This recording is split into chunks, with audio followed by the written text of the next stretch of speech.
Hello everyone, welcome to my channel.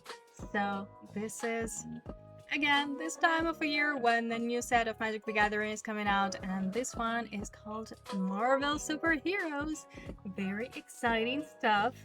So as usual, I'm going to do my first impression / limited set review of these cards.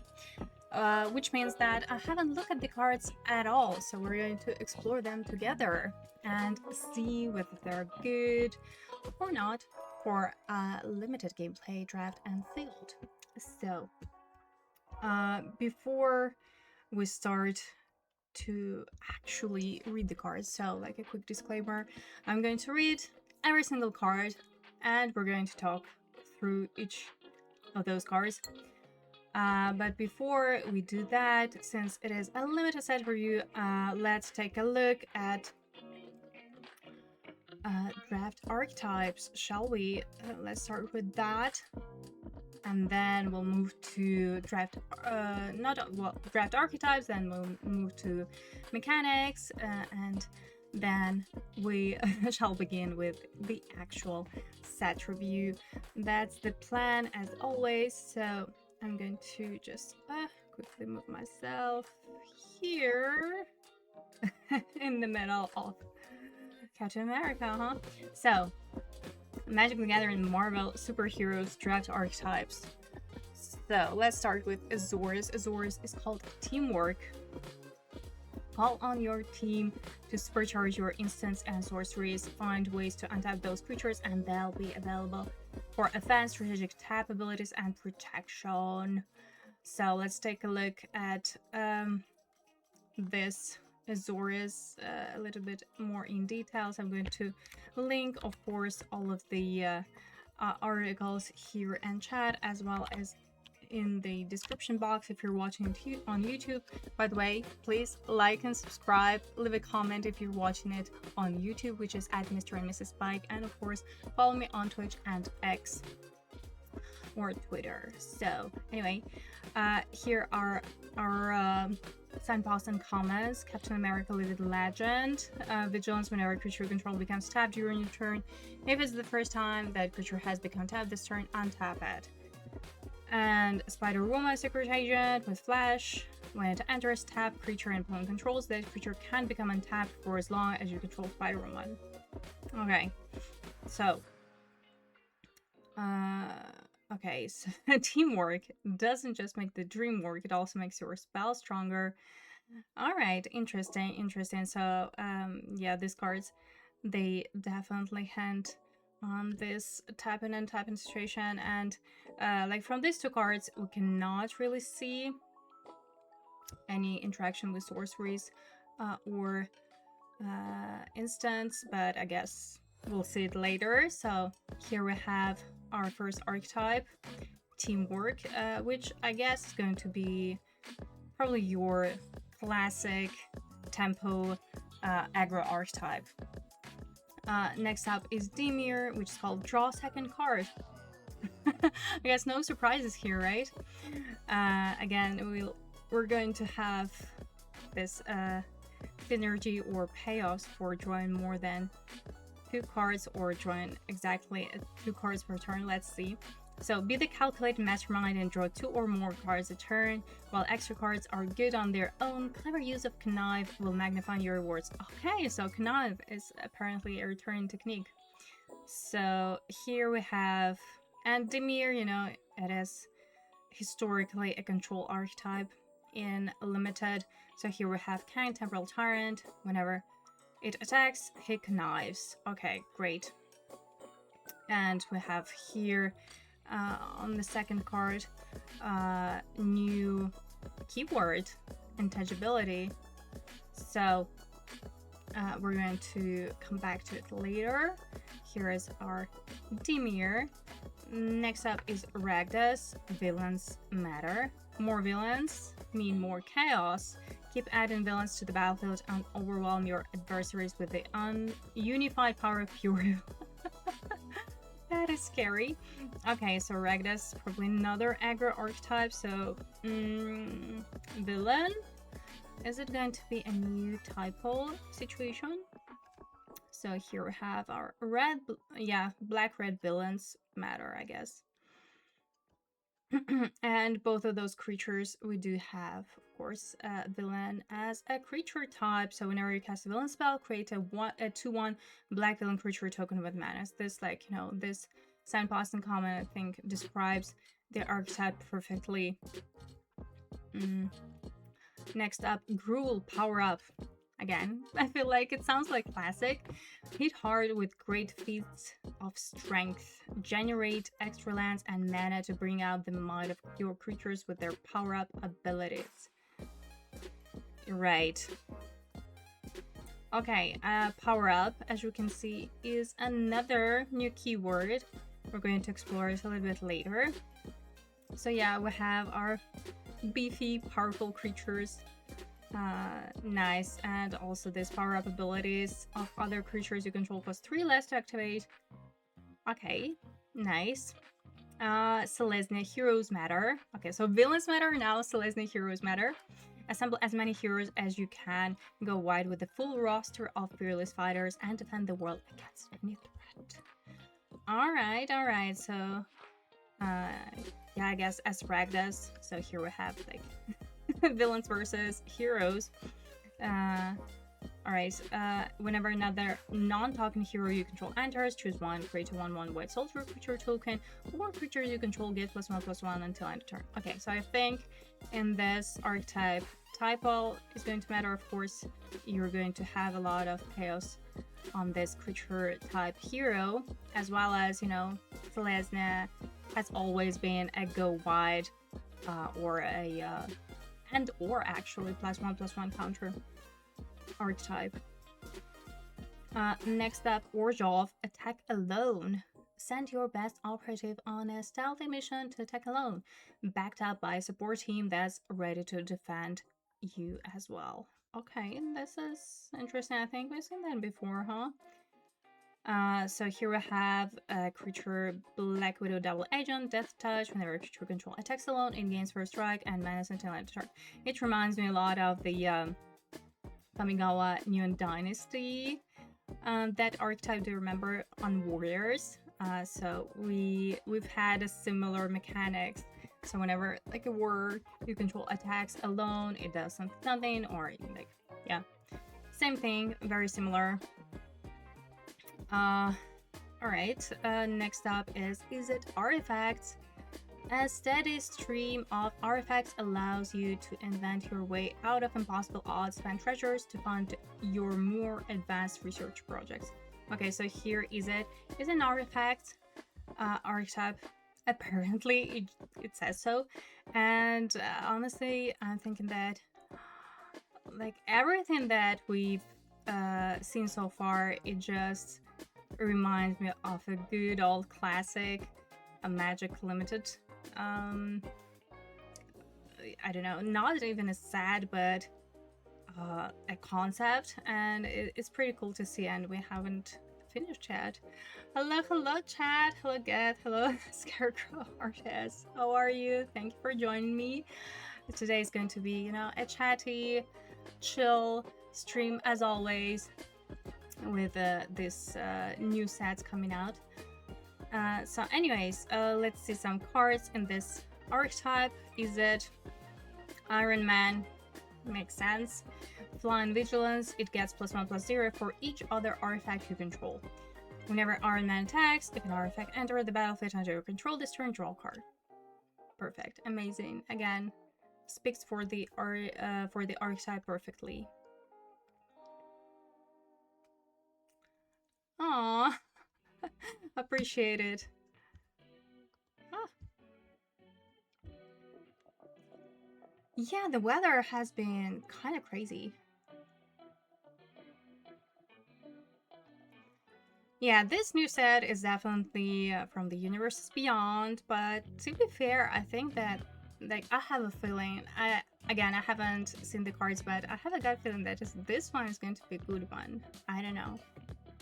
Just already based on this archetype, it just, you know, even though it is the universes beyond, it gives like the true magic spirit. I don't know. Next up is Golgari, creatures in graveyard. Your fallen forces didn't die in vain. Reclaim their power with vengeance. Make more potent plays while there are 2 or more creature cards in your graveyard. Okay, again, classic, you know, Golgari graveyard interaction. Sounds good. Right, this Sandbox Uncommon, Killmonger, Scourge, or Wakanda. When it enters, you may sacrifice another creature. When you do, destroy target non-land permanent and opponent controls. As long as there are 2 or more creature cards in your graveyard, it gets +2/+1. Alright. Next up is Boris, non-creature spells. This is unusual, you know, for Boris, right? Arrive on the scene quickly with creatures and then back them up with blasty instant and sorceries and crafty artifacts and enchantments. Oh my god. Look for key moments to turn the tables on your foes. Alright, let's see. Thor Odinson, Flying Vigilance, Prowess. What? Oh my god. Okay. It makes sense. Prowess. Alright. Gotcha. This is going to be an interesting one for sure. And last but not least, as always, Simic. +1/+1 counters. Adjust and adapt to every situation. Keep evolving your creatures by adding counters with your cards or by using their own power-up abilities. Alright, Ant-Man, Colony Commander. Whenever Ant-Man attacks, you may pay 1. When you do, put a +1/+1 counter on target creature. And whenever you put a +1/+1 counter on a creature, create a 1/1 green insect creature token. This ability triggers only once each turn. Oh, this sounds awesome. Like, honestly, just based on, like, this first look on Archetypes already, yeah, I have high hopes, let's say. Alright, so those were our draft Archetypes. Now, let's take a quick look on the mechanics and keywords. Summer rains. Honestly, yeah, it's been raining. Like, June has been quite awful so far in terms of weather here in Germany, or at least like in South Germany. Yes, Marvel Superheroes is the new set of Magic the Gathering, and this week is the pre-release week. So also don't forget about tuning in on Wednesday and on Thursday for an early access event on Magic Arena. I'm going to be streaming on Thursday, as always. Like, I'm going to play Sealed and Draft all day long. Hello, Eden Self. How good is my Marvel knowledge? Close to 0, honestly. Yeah, I have never been interested in comics. In my childhood, it was never a part of my culture, or like, you know, it was like, I knew that it existed, right? But yeah, sadly, or I don't know, luckily, it just, you know, didn't touch me at all until now, because Magic the Gathering clearly decided to collaborate with Marvel, and yeah. All right, let's see. So the not key cards, keywords and new mechanics. Oh my god, this article. I love this article so much. This release notes, they are like the best. This is like the thoroughest rundown to the set and all of the mechanics. If you're interested, I'm going to, of course, link here in chat and in description box if you're watching it on YouTube. Hello. I feel like this set, and also like Marvel and comics, this huge universe, is going to be more relatable to people who play Magic than, like, you know, Spider-Man, for example. Even though it's like, it's pretty similar, but at the same time, I feel like it's quite different still.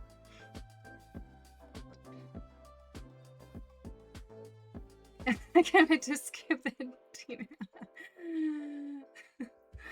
Well, in Limited, it's quite underwhelming, or, you know, it's rarely a very successful draft archetype, I would say, but sometimes, you know,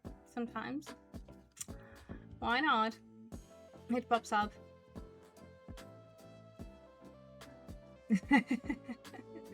I see. All right, let's take a look at new mechanics. So card legality, this set most importantly is going to be legal in standard. So okay, new keyword power up. What does it mean? Power up abilities. Each of these abilities can be activated only once. So here, for example, we have a power up ability, activate ability for 7 mana, and it does something. So I'm not going to read through the cards just yet. We're going to talk about them later. Or here, for example, here power up 6, put counters. Okay, here we have more information about this ability. So yeah, it is a special kind of activated ability. And yeah, there are different effects. All right. It actually reminds me of Exhaust, right? So since the power-up ability was already activated, it can be activated again. Pretty similar to Exhaust, right?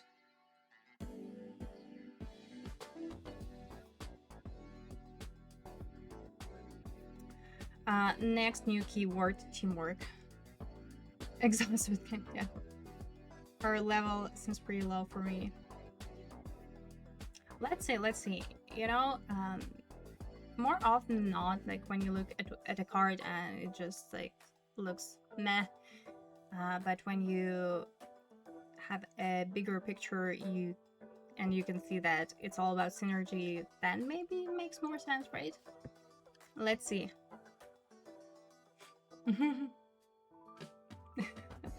So teamwork, huh? Teamwork. So here, for example, teamwork 2 is an additional cost to cast the spell. You may tap any number of creatures you control with total power 2 or more. Okay. Now it makes sense. Those signposts and comments in Azores, now they make sense because there were abilities based on tapping and untapping creatures. Okay, now I can see that. All right. So here, for example, whenever this creature becomes tapped, oh, to pay teamwork cost, not just tapped. Okay, put a +1/+1 counter on her and draw a card. Okay, so it's not the same, actually. It's not the same. All right.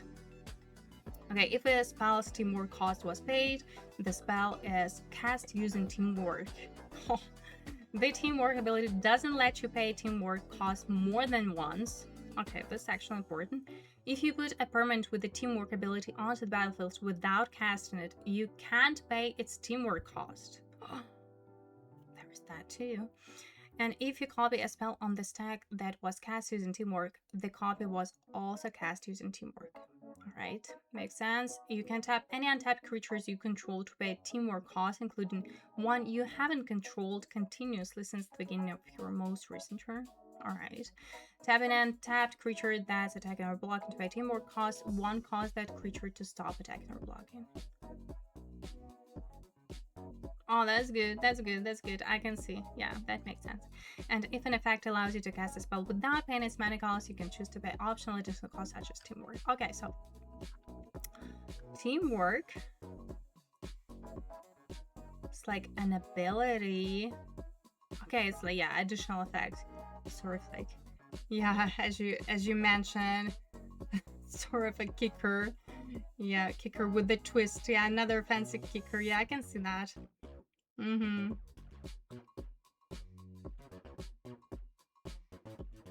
Teamwork is a clever mechanic. I think so too, you know?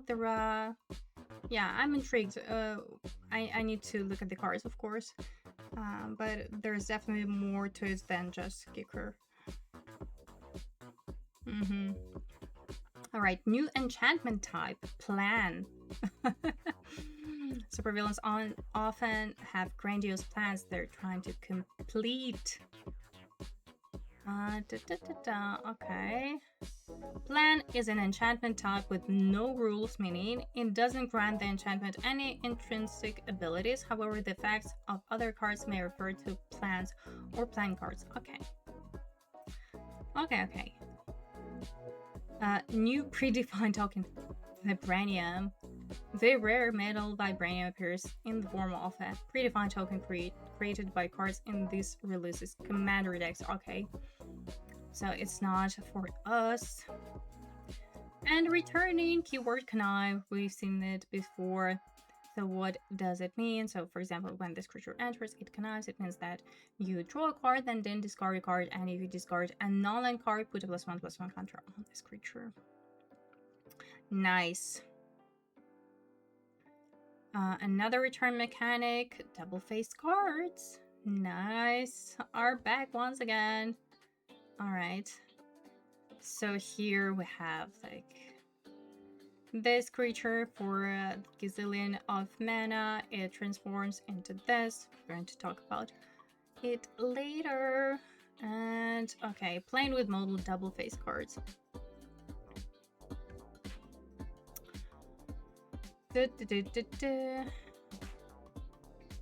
Okay, we can actually, yeah, as it was the same in Spider-Man, right? You could cast like one side or actually another, right?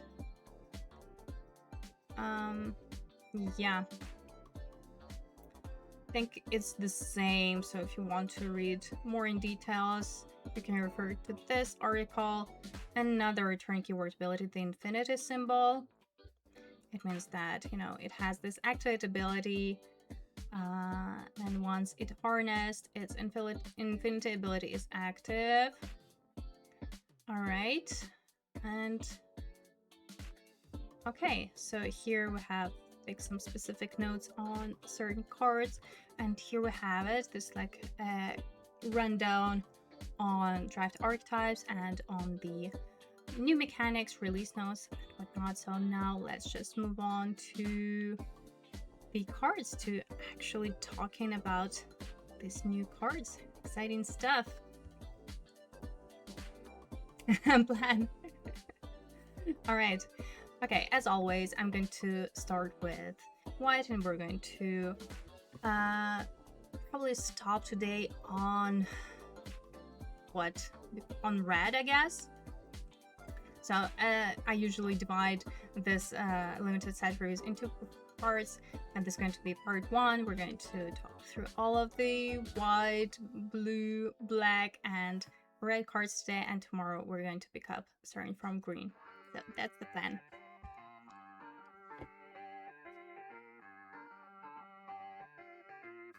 Also, I encourage you to, of course, tell me about your thoughts. Are you excited about this card? Do you think it's going to be good or not so good and limited? But also, you know, you can for sure share your thoughts regarding these cards in constructed formats. So let's go. So white. First card is Agent 13 Sharon Carter. For 3 mana, we have a legendary creature, 3/2. Whenever a creature you control attacks alone, investigate. Okay, so here we have this Orzhov draft archetype theme. Yeah, I think it's nice, you know. It doesn't require this particular creature to attack alone. It can be any creature that attacks alone and investigate. Looks good to me, but you know, my only concern is like the stats. 3/2 is probably not good enough, but at the same time, maybe combined with other things, it's alright. But yeah, I would say that's like pretty medium. Next up is Agent Maria Hell. For 1 white mana, we have creature 2/1. Whenever Agent Maria Hell becomes tapped, to pay a teamwork cost. Okay, we've seen this card. Put a +1/+1 counter on her and draw a card. Okay, but to be fair, 2/1 creature for 1 mana is already good, like Savannah Lions, right? And it does something. Also, it's legendary, so you cannot have multiples. Only one agent. Aw, appreciate it. Yeah, my fellow Maria. I think it's good. Again, since I haven't seen the rest of the cards, I don't have this big picture yet. but I'm excited to figure it out and to see all of this teamwork, how it's going to work. Okay, this sounds good. Next up, Agent of Atlas. For 2 mana, we have a creature 2/2 with prowess. This just, like your universal 2-drop, right? You don't mind trading it off in the early game. Prowess adds to it. Yeah, I think it's an alright. It's a good 2-drop, like in any deck, really.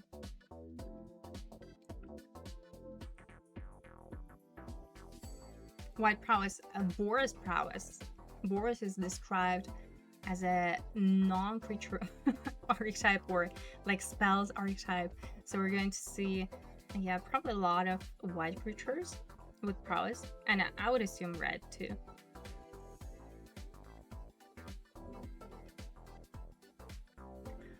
Agent Phil Coulson, 2 mana, 2/2. It's a rare, and again, for limited, we look at the rare and mythic cards differently, right? Because they are rare. So you expect more from them, right? What does it do? It has vigilance, and for tap, put a +1/+1 counter on each other hero you control. Alright, so definitely good to drop, especially if you're building this type of archetype. But for a rare, it feels kind of underwhelming. What do you think? I mean, would you first pick it? I think I would, just because I feel like first look, this looks like a pretty easy archetype to draft, to sample. You just, your main goal is to draft heroes and essentially an aggro deck. At least at first, I feel like this is going to be pretty easy, and this is what I usually gravitate towards when the new set comes out. It's just, it's probably more intuitive and easy to draft, something like an aggro, low curve aggro deck. This looks a little right, but again, it's not a bomby ball. It's a rare. But I mean, still, we're gearing up for just cut prowess. Yeah, as if it's not enough, right? Next up, Agents of Shield. For 3 mana, we have a creature 2/4. Again, it's hero. Whenever a creature you control attacks alone, that creature gets +1/+1 until end of turn. This looks more like a filler, to be honest. Like, the stats are pretty defensive, so it can fit this Orzhov, or this hero typo archetype as well. But yeah, I don't know. This doesn't look very impressive, does it?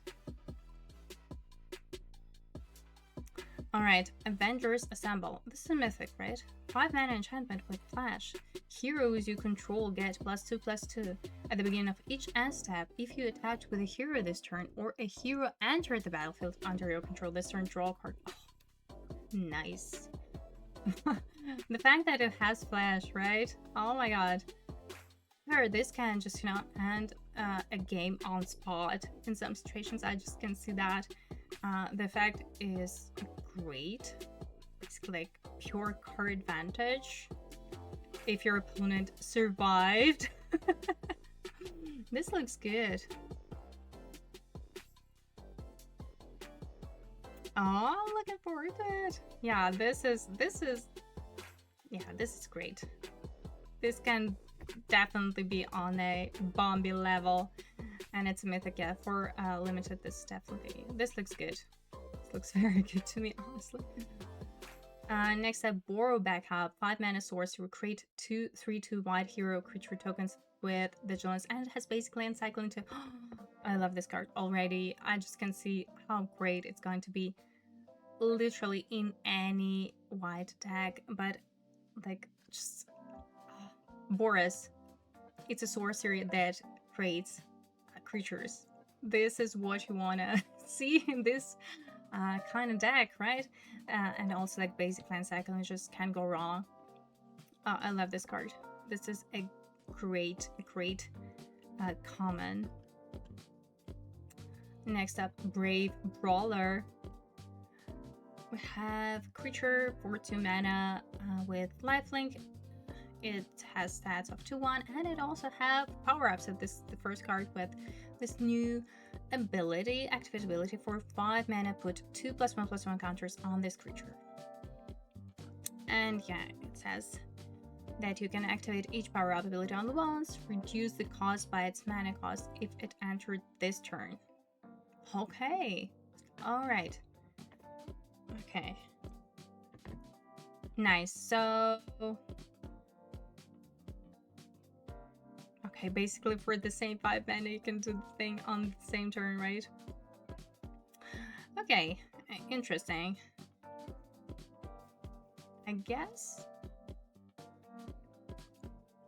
I don't mind. I don't mind this ability at all. I think that it makes it a decent to drop.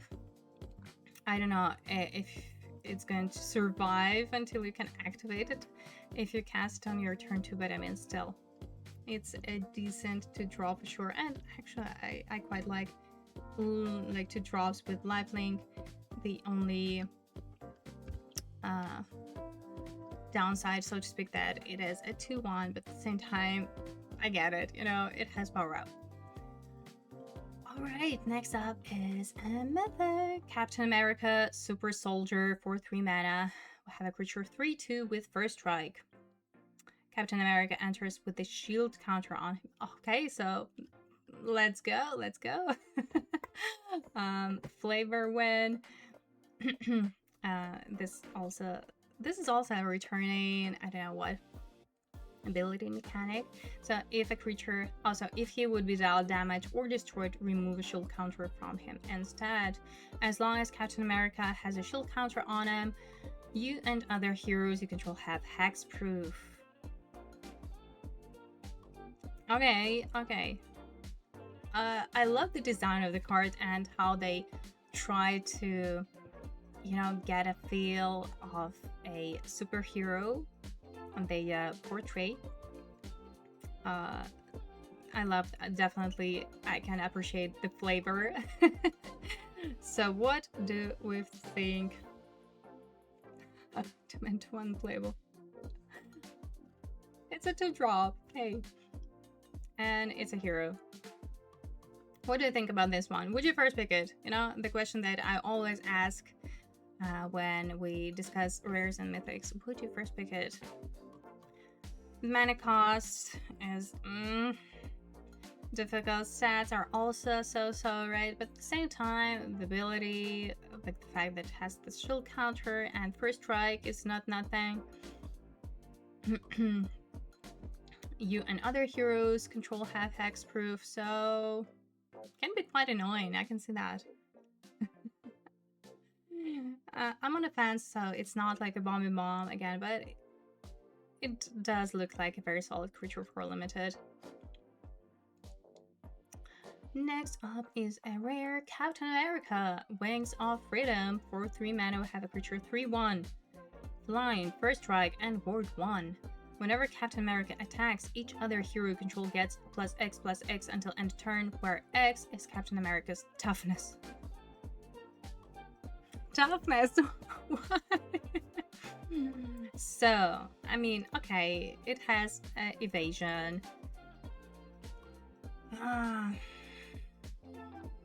Man. It's hard to rate these cards individually, right? Because clearly they're meant to work as a whole in synergy with other cards. It has this type of hero, so here we have this flexibility and yeah, like Selesnya. Probably not Orzhov, because Orzhov is based on just one creature attacking, but you know, yeah, Azorius, Boris, sure, pumping your heroes. But mostly Selesnya, yeah. If you can go wide, this creature can definitely do some serious damage. Oh, really? You like this Captain America? So you like rare Captain America more than the mythic one?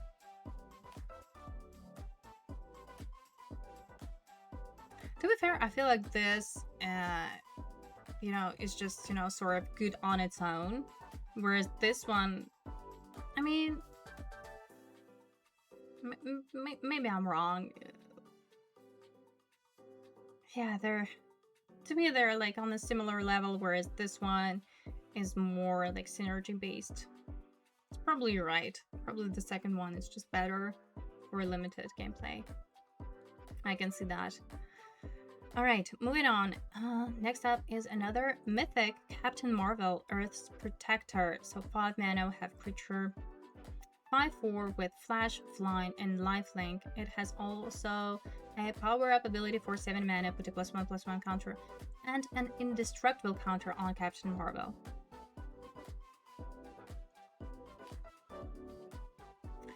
I mean, I like this creature as is, like this power-up ability. I don't know. Right now, it looks kinda underwhelming. I can see that, but at the same time, if you cast it for like the full 7 mana, so meaning that you cast activate this. Oh no, yeah, power up ability. Then like makes sense.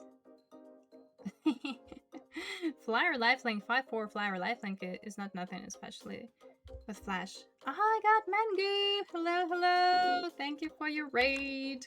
Oh, appreciate it. So we've basically just started reviewing new cards from the upcoming Magic the Gathering set, Marvel Superheroes. So hello and welcome, raiders. As always, I do this first impressions / limited set reviews every time a new set comes out. I'm reading the card and we're talking through it and you know, discussing whether it's going to be good or not. In terms of a limited gameplay, sealed and draft mostly, but of course you're welcome to share your thoughts regardless of the format. Which cards do you like? What do you think about this new set, the universe, how you can relate to it, you know? I'm quite curious about as well, because to me, sadly, Marvel, you know, doesn't speak at all. So I cannot say anything about any of those heroes, characters, sadly, just, you know, looking at them through a Magic the Gathering player lens. But anyway, thank you so much and welcome. So today is going to be like this chatty, relaxed stream. Usually I stream my gameplay of any competitive format. Lately it's been standard and modern, but hey, these weeks of pre-release are always exciting one because I can indulge myself in a game of limited. And also just a quick reminder that starting this Wednesday there's going to be an early access streamer event on Magic Arena, and I'm going to stream on Thursday actually, starting at around 11:30 a.m. Central European time, so I hope you'll join me there. And today we're just talking about the cards, and then later this week we're going to put them into tests. So that's the plan for this week. Pollux 911, thank you so much for your follow. It's kind of cringe. Why? Why do you think so? So anyway, this creature coming back to Captain Marvel. It's a mythic. Again, for those who just came, we wait, so to speak, or you know, talk about rares and mythics differently because, you know, we expect from them more. But and the question is, would you first pick it? I think I would definitely first pick it because, you know, it's just a 5/4 flyer lifelink with flash for 5 mana, which, you know, seems quite fair but super powerful, and also power up, sure. Alright, next up is Captain Marvel, Spaceborne, 5 mana, 4/4 flying vigilance.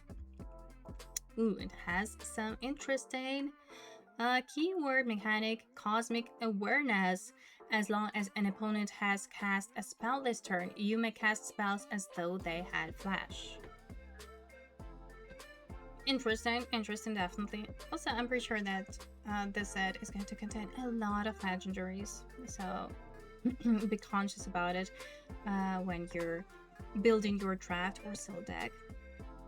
But anyways, this looks like a filler to me, to be honest, or you know, a nice top end for your white X hero deck.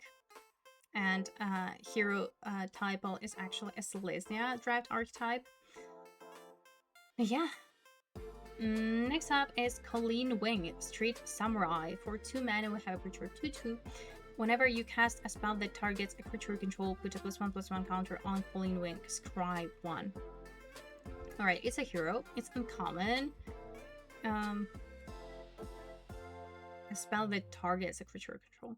I guess it's alright, you know, this kind of 2-drop that, again, you don't mind trading off in the early game, and then, you know, if it happens that you can put a counter or you have spells like that, which, you know, probably is going to be in the Boris archetype more because it's gold and non-creature archetype. Yeah, then it's gonna work. Putting counters, sure. Also, +1/+1 counters is a Selesnya theme, so it can fit various white archetypes. And, you know, it's a drop, sure.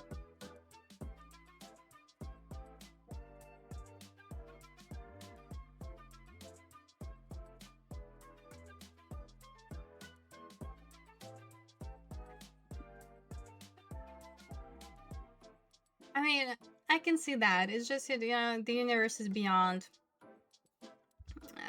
Yeah, this whole theme of the universe is beyond. It's become a very controversial topic and a polarized one. So, in my opinion, like, I don't mind them, even though, like, this set, or, like, this universe, rather, doesn't speak to me personally. Like, I don't mind.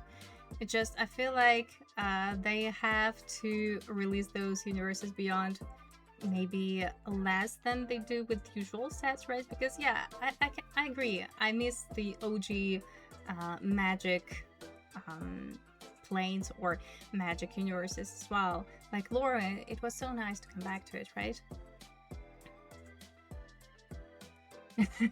Cringe keyword, imagine. New mechanic. Alright, moving on. Crowd of True Believers. For 1 mana, we have a creature 1/2 for tap. Target creature control that's attacking alone gets +1/+0 until end turn. You gain 1 life. Okay, so this like hints us that it belongs to Orzhov.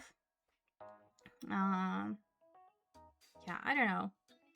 Again, looks more like a filler to me.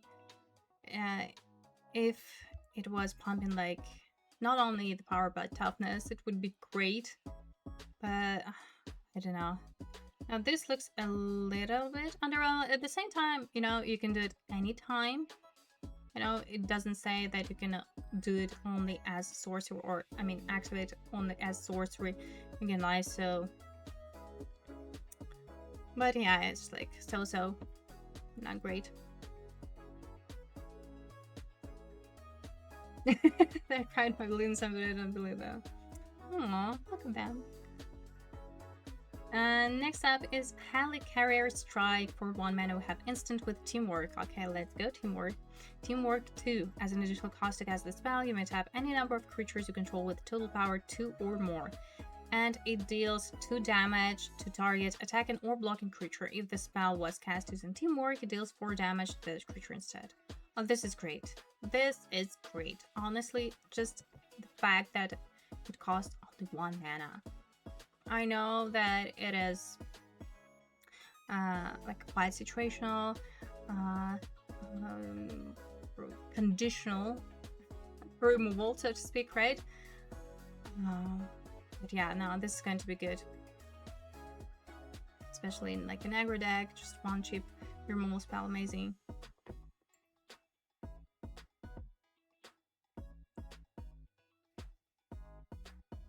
Next up, Hero in Training. For 3 mana, we have a creature 2/2 When this creature enters, draw a card. If you control another hero, you gain 2 life. We love that. We love creatures that draw your card when they enter, don't we? Oh, this is good. This is good. Okay. Yeah, definitely. Yeah, this card is just, you know, it's classic for limited. Yeah, it's a good one. And it has this creature type hero, which is going to be important.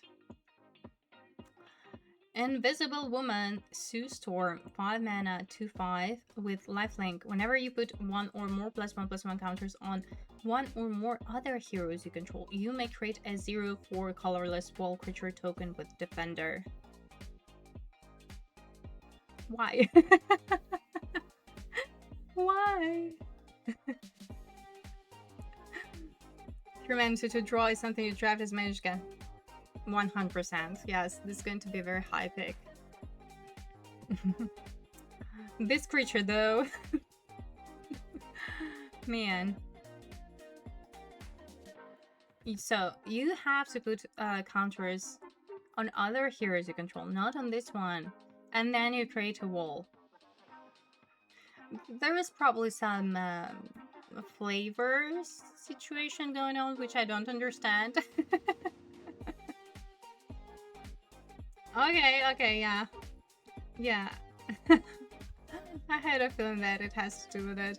Yeah, I didn't like this creature for limited. It's kind of underwhelming, you know, 5 mana to 5 with lifelink, even though it has this relevant creature type. I don't know.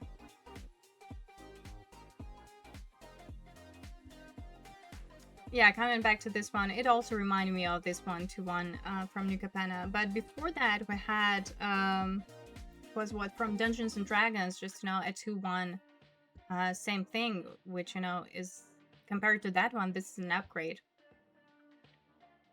So yeah, Invisible Woman, sadly, I don't think that it's good for limited. Next up, and this is our first, I'm sorry, what's it called? Oh, here we have it, nice. Our first transformative card, Jennifer Walters, for 2 mana. We have a 2/3 creature, and also it's a mythic, by the way. Your opponents can't cast spells during your turn. Alright, I'm thinking constructed, but yeah, anyways. And for what? Whooping 6 mana, 3/1. Green and 2 white, we can transform Jennifer Walters, activate only sorcery, or we can just, you know, cast this side for 6 mana and we get a creature 6/6 with reach trample. Your opponents can't cast spells during your turn. Awesome. That's good. Whenever a creature you control is dealt damage, you may have the sensational She-Hulk deal that much damage to any target. Do this only once a turn. So, okay, so this side is called the sensational She-Hulk, apparently. Alright, so I have a feeling that the whole cycle of this transformative card, so to speak, is going to be very, very good. This is definitely a first pick. Also, Huano Yan, or I'm sorry if I'm mispronouncing, but I appreciate your follow. Thanks so much.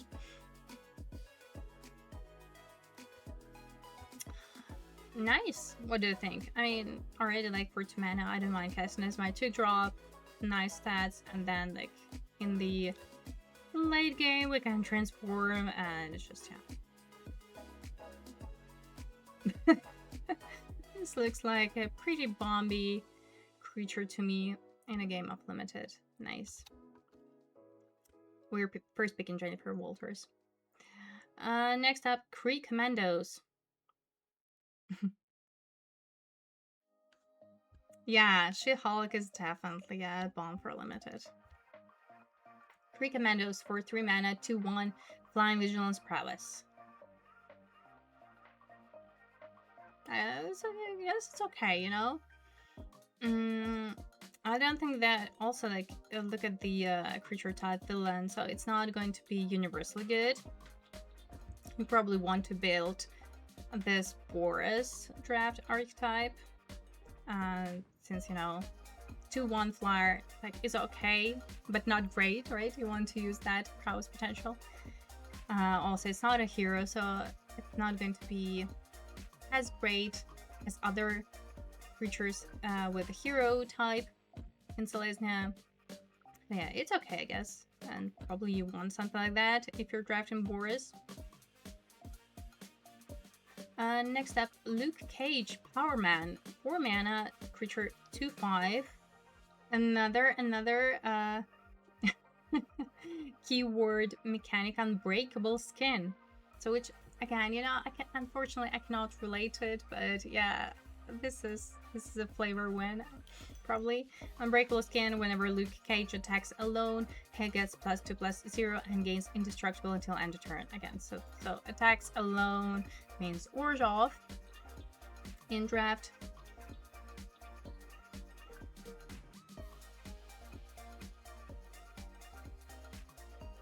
Oh, coming back to this, no, you can only activate it as sorcery, so yeah, it's not as bomby as you would like it to be, but still.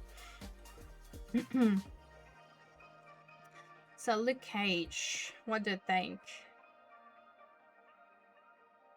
I mean, like, 4/5 indestructible. Yeah, you have to do something about it, right? You cannot just ignore it, or you can block it, which is pretty annoying, and like when you cast, it's pretty defensive. I guess it's alright.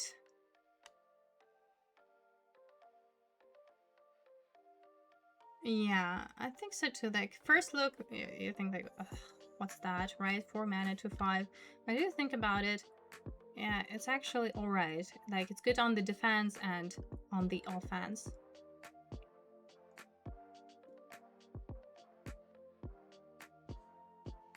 Still safe to invest 6 mana into all. Totally, honestly, those transform cards there, I'm pretty sure they're all gonna be great. Another mythic, the Mind Stone for 2 mana. Indestructible, add 1 white mana, and it costs 2. And for 6 mana, tap Harness the Mind Stone. At the beginning of your end step, exile up to 1 other target non-land permanent you control, then return that card to the battlefield under its own control. Okay, so it's a blink effect. We've seen a Blackstone, right? What's it called? I forgot. I mean, okay, let's imagine you're drafting, you're opening this card, and it's like, it's kind of a bummer, right? To open this as your rare mythic. I'm not gonna first pick it. Would you first pick it? No, it's really underwhelming for limited. Yeah, that's true. At least, yeah, with the black one, you could reanimate creatures. This one, it's more specific, right? Yeah, so I guess this is a pass. Next up, Mockingbird, Ace Agent.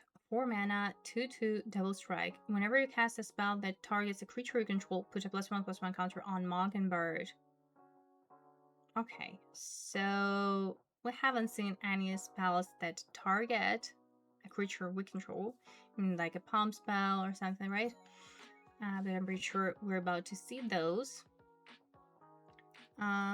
Which, you know, all this ability tells me that it probably belongs to Boris, as far as archetype goes. I know that it can work pretty much in any white archetype.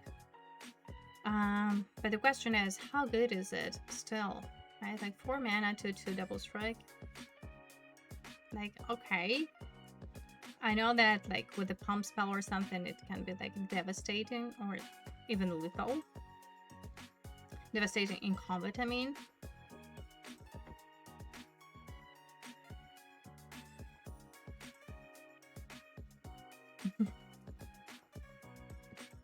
Yeah, yeah.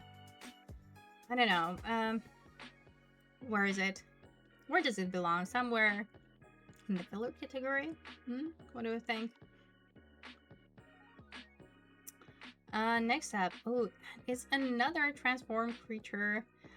Monica Rambeau, 3 mana, 3/3 flying prowess. Already good. And for 5 mana, 2/1 red and double white, we can transform Monica, and Monica becomes Photon Living Light. Or we can just now cast it for 5 mana. Flying Hexproof Prowess, 4/4. Whenever you cast a non-creature spell, put a +1/+1 counter on each other creature you control. As I was saying. Those are bomby. Yeah, absolutely.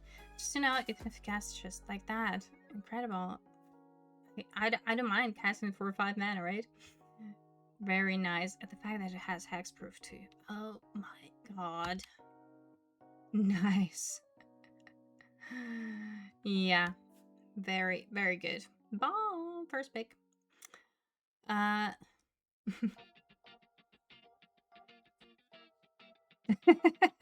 There is potency now. Yeah. Or, you know, white is going to be overdrafted. Murdoch's Crusade. For 2 mana, we have Sorcerer with Teamwork 4. Choose one. If the spell was cast using Teamwork, choose both instead. Okay, so exile target creature with Toughness 4 greater, and exile target enchantment with mana value 4 greater. Okay, so I guess like the last part is not super relevant to limited, but like first one, so you probably like don't care about Teamwork unless you have other payoffs and you want to use that. Why not? I like it. Yeah, it's not the best removal, but you know, it's sort of like a classic removal in white. It's been in various forms before, like in every set we have something similar. I feel like the fact that it has Teamwork, you know, I like it. Monica Rambeau reminds me of Adult Goldrake. Oh, good point, yeah. Actually. Yeah, the art, yeah, I can appreciate that too, yeah. I love it. Yeah, removal is like, meh. Teamwork, maybe not so much for like the second ability, so to speak, but maybe for other synergy. It's okay. Let's go. Another rare. Nick Fury, Agent of Shield. For 1 mana, we have a creature 2/1 with crazy power up of all of the colors, of the 5 colors. Put 2 +1/+1 counters on Nick Fury, then look at the top 7 cards of your library. You may put a hero, equipment, or vehicle card from among them onto the battlefield. If it's a double-faced card, you may transform it, put the rest on the bottom of your library in a random order. So again, like a whole page of text on this card. The power up is absolutely crazy. So what does it mean? Are we going to have a multicolored, a soup archetype in the set, or is it just, you know, a chick? Like, what do I think about that? Okay, we're like first pack. We see that, and it's like my first reaction is like, am I a joke to? Can I get a decent rare or not? I mean, no, like I'm probably gonna pass on that. I know this, like, yeah, Savannah Lines is pretty strong, like hero and all that, but it's a rare.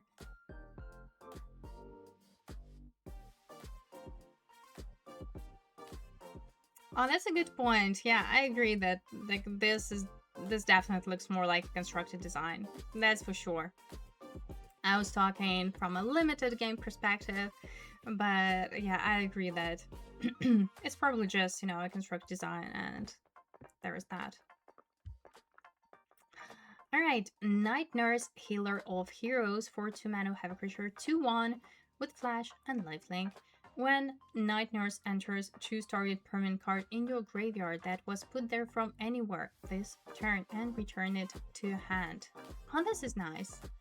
Also, like, it reminds me of some cards back, I don't know, in how many sets. earlier. Oh, hold on. It was like, I believe it was Lord of the Rings. There was, yeah, it reminds me of something. Anyway, the thing is that you probably cannot consider it as your 2-drop. I mean, you can cast it, sure. Has flash, like, yeah, you probably don't mind, but no, I guess you can still use it as a 2-drop, you know, just, yeah. And then later in the game, it may become better. Yes, thank evidence self, exactly. Sam, yeah. Exactly, yeah.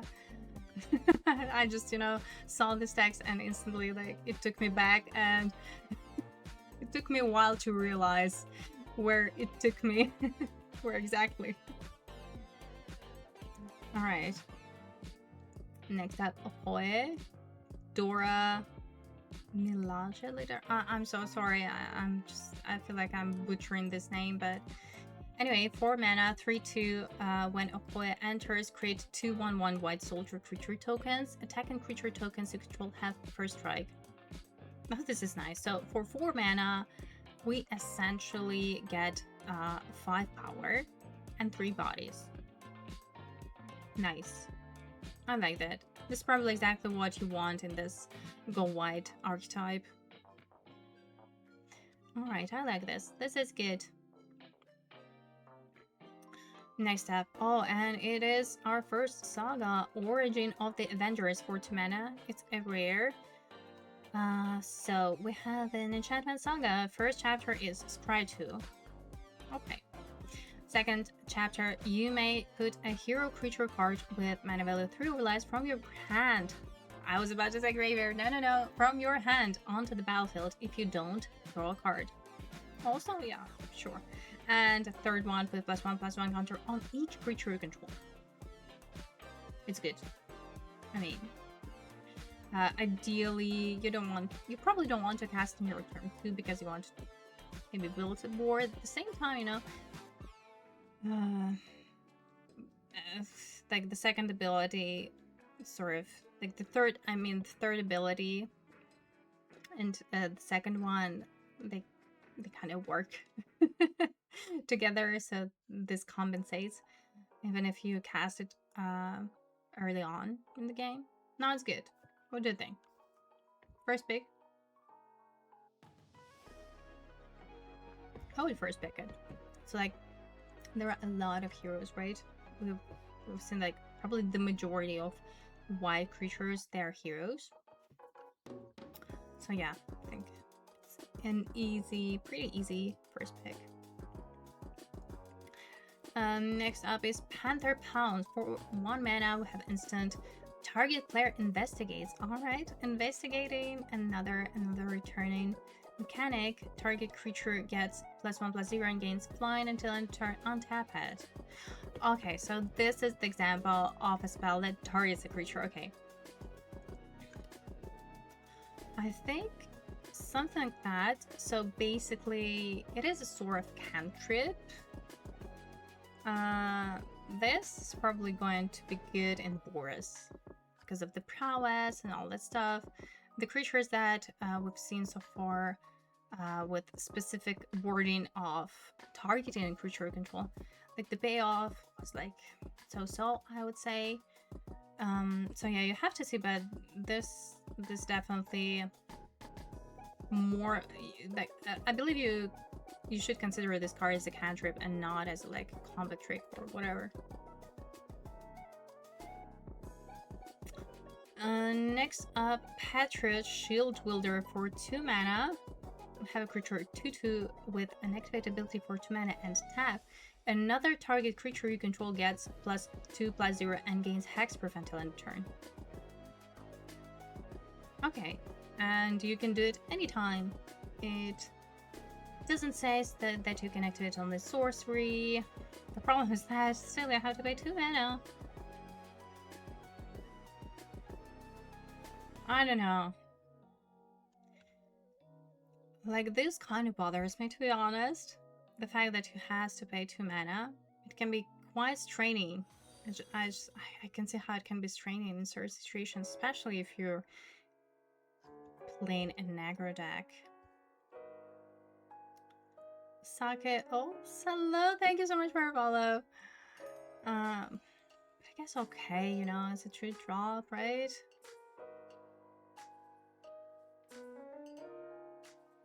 You can't use it to deny a spell targeted on creature.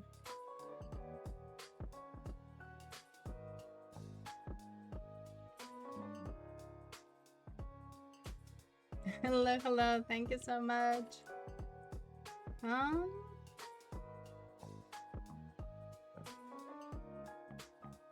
With that, it used to make your opponent overthink combat. Yeah, but 2 mana. 2 mana. You have to keep this mana open. I mean, sure. In certain situations, yeah, like, probably still makes sense. Yeah, well, we shall see, right? And also, like, coming back to this, I want to mention the fact that it untaps a creature, you know, it may be very relevant for that teamwork, actually. Anyway, let's move on. Political Triumph, huh?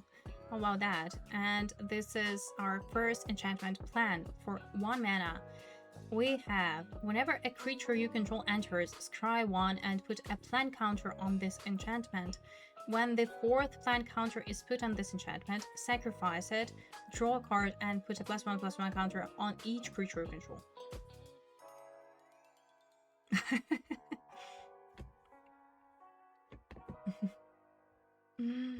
So, oh man, these cards, I'm not a big fan of these cards, simply because they do not affect a board state when you cast them. Like, okay, I get it, that's just 1 mana, so it doesn't seem like a lot of investment. At the same time, it takes a space, it takes a whole card in your deck. And the question is whether it's worth it or not, you know? It was like that, oh my god, Secrets of Strix Heaven, that repartee enchantment. I'm so sorry, I'm so bad with names, but it reminds me stuff like that. So at the beginning, I was quite excited about this one because I thought, hey, just 1 mana, right? Like, it's very synergetic, but it ended up, you know, like, just not worth it. Graduation day, thank you so much. Yes. It reminds me of that, to be honest. I know that it's not the same. I know that it's not the same. Maybe. And also, like, the earlier you cast this, like, better, I guess, right? But imagine, like, drawing it in late game. I don't know. I'm on the fence. But let's see. I'm quite curious how it's gonna work in the end when we're going to put it into test on the during the early access.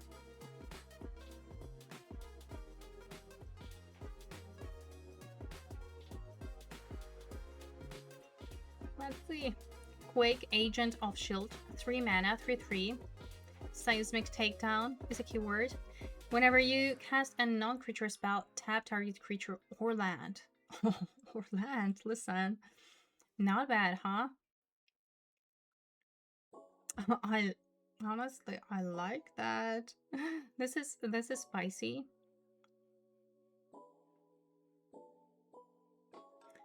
All right, what do you think? Again, first look looks like a filler, and probably it's what it is, right? At the same time, if you're in this boards archetype and if you really do have a decent amount of non-creature spells, then, you know, it can become easily a very tempo card.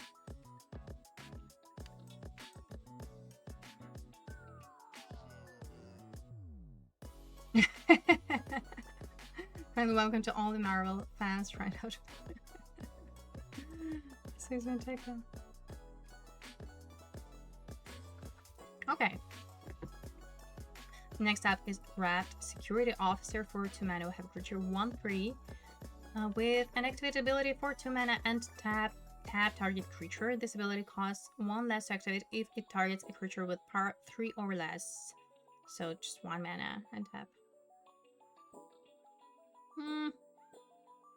Human Soldier is not a hero. A security officer is not a hero. I don't know. I mean, it's alright, like, but not great. I mean, 2 mana for a tapper, it's okay. Like, it's quite normal. So maybe, but like the whole card is pretty defensive for any white archetype except for maybe Orzhov.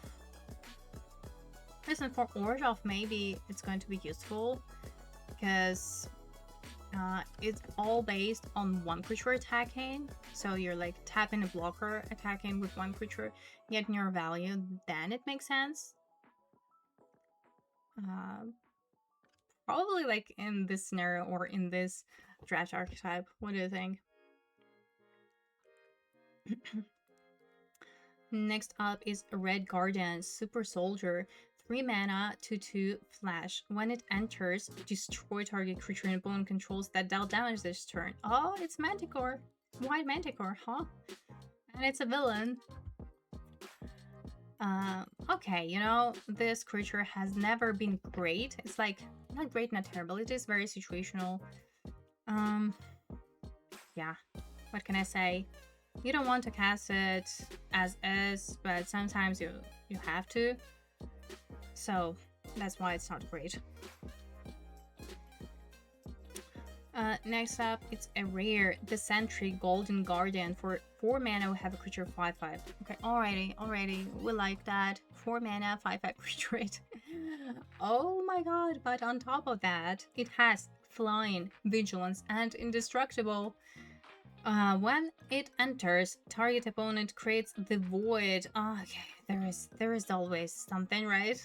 A legendary 5/5 black core villain creature token with flying, indestructible, and the Void attacks its combat if able. Why?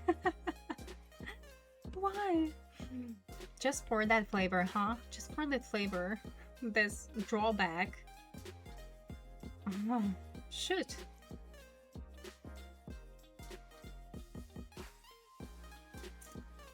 Yeah. So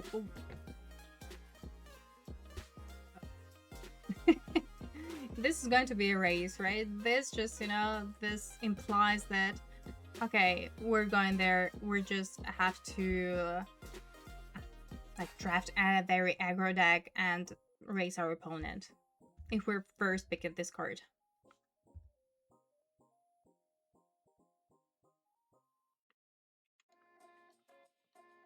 Yeah, I can appreciate the flavor for sure. Like, I can see that.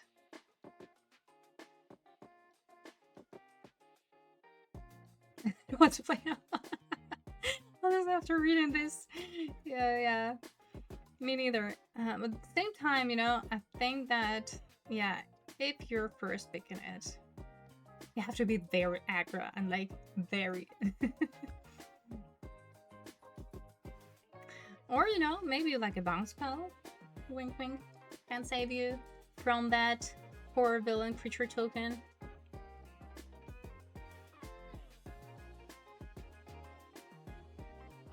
Exactly. Yeah, that's like the whole thing, that you cast it, your opponent attacks with that creature, and then you like try to raise them in response, like on your turn. On a swing back. But also, like, there has to be a bounce spell in the set, right? Next up, Shield Spikehead. 1 mana artifact equipment. Equipped creature gets +1/+1. Whenever equipped creature attacks alone, untap it and scry 1, and the equip cost is 1.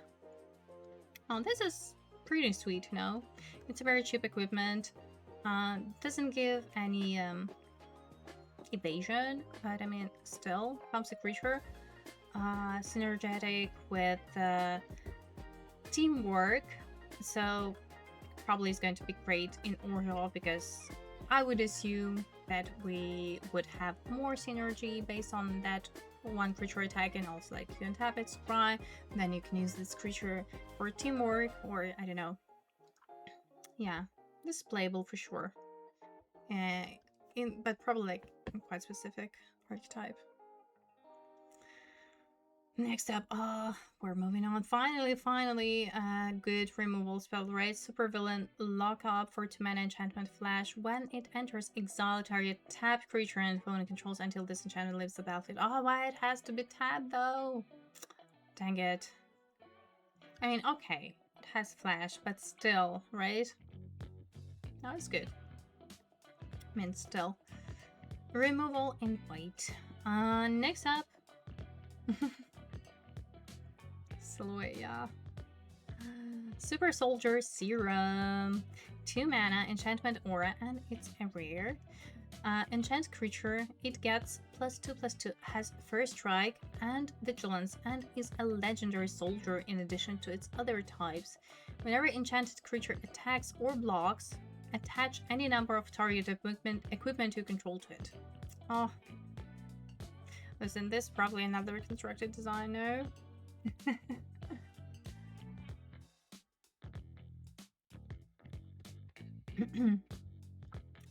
First of all, I'm so skeptical about auras in limited. It's like, it's almost always asking for trouble.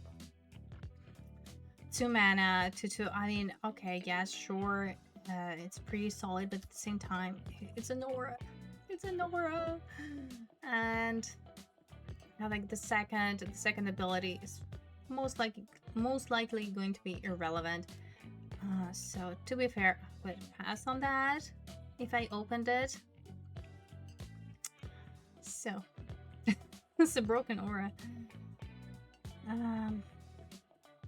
Yeah, I can see that. Like +2/+2 is not nothing. Like first strike, vigilance, all that stuff. But still, I don't know. I don't think it's worth it.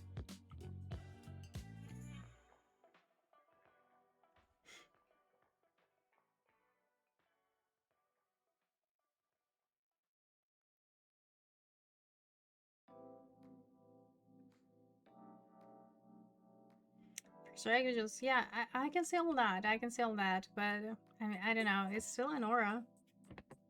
So yeah.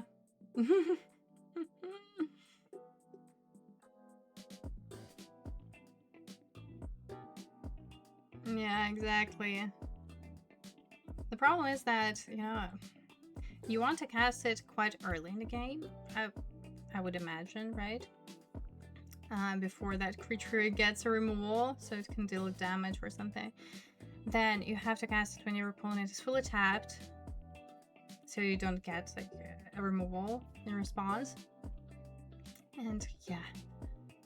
No, again, for me, this is like pure asking for trouble. Like, it is very situational, you know?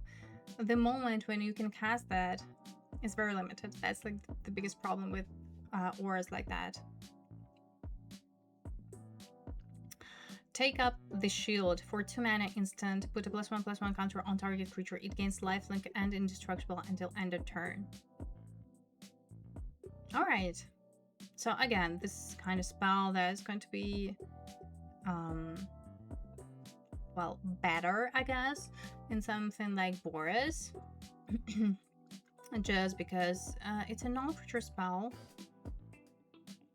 And yeah. Other than that, it's just, a combat trick, and combat tricks there. What? Yeah, they're playable for sure, but you don't want to play more than one copy of it. Also, it depends on the deck. You're not going to play something like that in any white deck. Next up is Wakandan Drawn Flock, 4 mana artifact creature.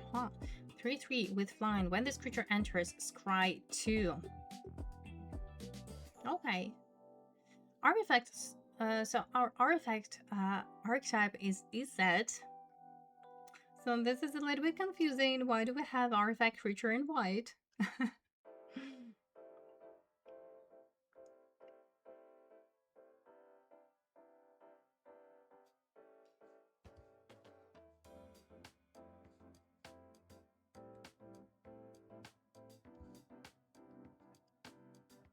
Yeah, yeah, definitely. Like this totally depends on the format. So it's too early to see how like a specific card is going to pop up.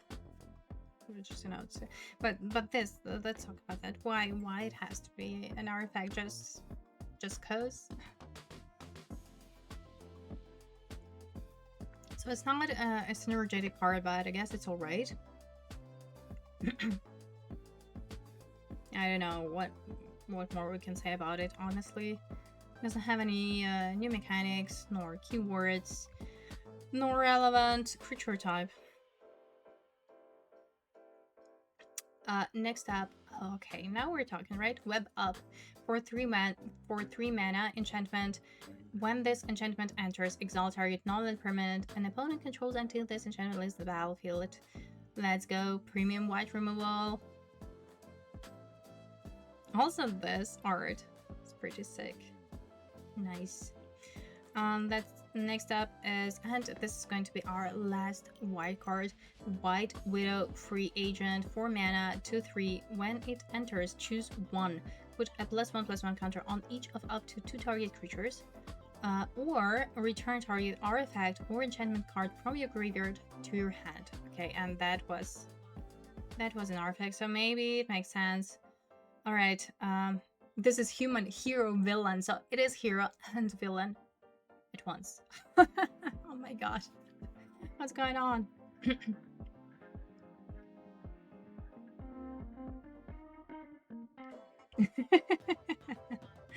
Yeah, these card names, huh? All right, so here we have it with white. I'm going on a quick break and I'll be right back, and we shall continue with blue. And our next card is in blue, so we're continuing with blue color. First card is Aerial Doombot. For 1 mana, we have a creature 1/1 with flying and power up 6. So put 3 +1/+1 counters on this creature. Which makes it a 4/4 for 6 mana with flying. You know what? It's a cheap artifact, and EZ is our artifact archetype. So I quite like that. Cheap artifact creature. I think that there has to be some synergy on artifacts entering in and whatnot. So yeah, it's decent in this one, I think. Next one is AIM Scientist, 4 mana, 3/3, a villain. And actually, Ragdas is our villain archetype, but I guess, Dimmer probably can chime in. Anyway, when this creature enters, it connives. This is probably most relevant thing for Dimir. And it has basic land cycling too, so this is a part of this basic land cyclers, which is always good. Like the fact that it's 2 mana, you don't have to pay specifically like 1 and 1 blue for that land cycling. It's good. I like it. I think like probably every single card in this cycle is going to be a good choice because of this ability. Right on, yeah. Next up is Atlantean Cavalry. 3 mana, have a creature 3/2 with Vigilance. Whenever you draw your second card each turn, put a +1/+1 counter on this creature. Okay, and this is actually what Dimir draft archetype is about. Is about drawing 2 cards, which conniving does the trick as well. So I have that. Okay, so this is our payoff. The thing is that I don't think that it's a good enough creature for that, I don't think that it's a good enough payoff. So, okay, we cast this creature for 3 mana, 3/2, which is very underwhelming, even though it has vigilance. Then we have to work to make it bigger and bigger every turn. No, I don't like it. It's a filler. Atlantis attacks. 7 mana sorcerer with teamwork 4. Choose one. If the spell was cast using teamwork, choose both instead. So target player creates a 6/5 blue Leviathan creature token with hexproof. Alright. And or return 1 or 2 target non-land permanents to their owner's hands. Okay. And this is pretty neat, except that the mana cost is just ginormous, right? 7 mana. We spend 7 mana for that. What do you think? For 7 mana, we get a 6/5 token with hexproof, which is nice. But ideally, you probably want to cast with teamwork. But 7 mana, you know, so okay, it probably fits Azorius archetype, based off of teamwork ability. But I don't know, 7 mana, why?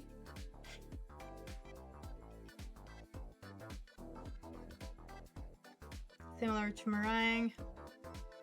Break glass. Yeah. Okay. Yeah, it's sort of like, okay, let's consider it as our top end, right? Yeah. Still not a fan of the 7 mana cost. Next up is Atuma Atlantean Warlord, 4 mana. It's like this merfolk is badass. Riding a shark like that. Anyway, 3/4. Other merfolk you control get +1/+1. And whenever one or more merfolk you control attack a player, draw a card. So other merfolks is questionable if we're talking about limited, right? Or are we going to... Okay, oh, this is a merfolk. Okay, let's count merfolks, huh? But anyway, at least, you know, this ability applies to this creature on its own. So for 4 mana, we get a 3/4, and when it attacks, we're drawing a card, so at least there is that, you know, and 3/4 can actually get a good attack. Okay, let's see how many merfolks are there. Next up is Bolt Biochemist. It's not bold. For 2 mana, we have a creature 1/3 with power up 6. Put a +1/+1 counter on this creature and draw 2 cards. Oh, this is nice. This is actually nice. I think, like as a 2-drop 1/3, those are like, solid stats for a defensive archetype, especially for like from what we saw in white. There are a lot of 2/1 creatures, for example. Hello, hello, how are you? Yeah, actually, yeah, it can fight a bear, or at least, you know, hold a bear. Yeah, that's true. And like, yeah, the power up is great, you know, simply because you're drawing 2 cards. So as a 2-drop, good, and because of the power up, even if you draw it late game, sure, why not? You get a creature 2/4 and draw 2 cards. Good. Hi for moral superheroes. Actually, yes, even though I don't have any emotional attachment to this universe, yeah, I'm pretty excited about this set, not gonna lie. Just because the cards and synergy and all that, it seems pretty good to me. And we've just finished with white, so we're just started talking and reading through blue cards, and already pretty promising, right? So Bruce Banner, this is our mythic, first mythic in blue, 1 mana. For double X and tap, draw X cards, activate only sorcery, and we can transform Bruce Banner for, oh my god, 6 mana, 2 double red, double green, and it becomes, the Incredible Hulk. Or, you know, alternatively, we can just cast it for this cost for 6 mana, and we can get a creature 8/8 with reach and trample. Also, it has a an ability Enrage. You know, all this, I love how they called some of the triggered abilities just to give this extra flavor to a card. I like it. So anyways, whenever the Incredible Hulk is dealt damage, put a +1/+1 counter on him. If he's attacking, untap him, and there is an additional combat phase after this phase. Oh my god. All right, so yeah, again, like first draw, first pick, easy. The problem is that the Bruce Banner is a blue card, and this is like total opposite. Which, you know, you probably want to play it in Gruul rather than in any blue archetype. That being said, draw new cards. Draw new cards this side.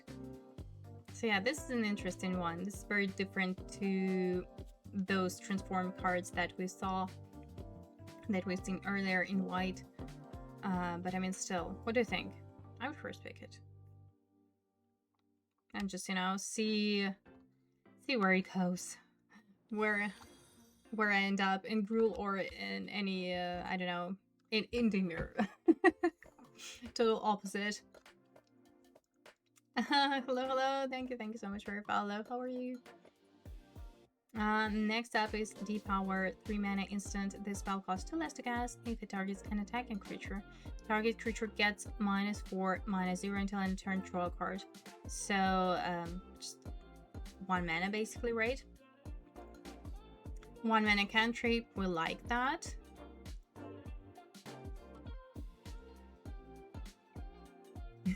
McDonald so similar to the Force of Nature. For sure, yeah.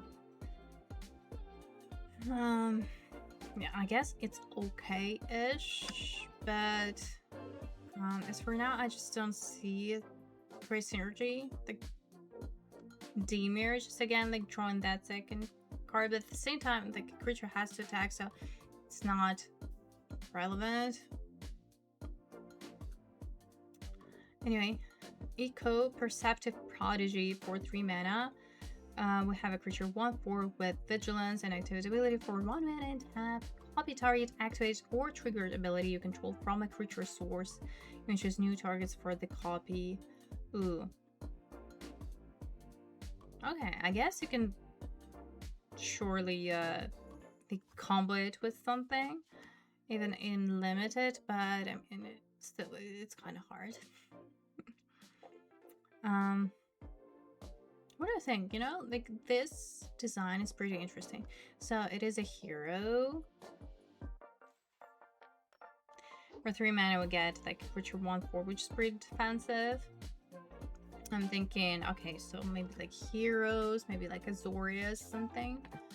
I don't know. There are quite a lot of triggered abilities, to be honest.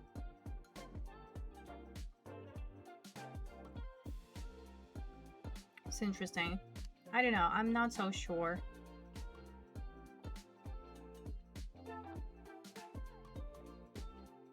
That's true, yeah. Yeah, you can combo it with power up, maybe like with... I'm not sure about teamwork.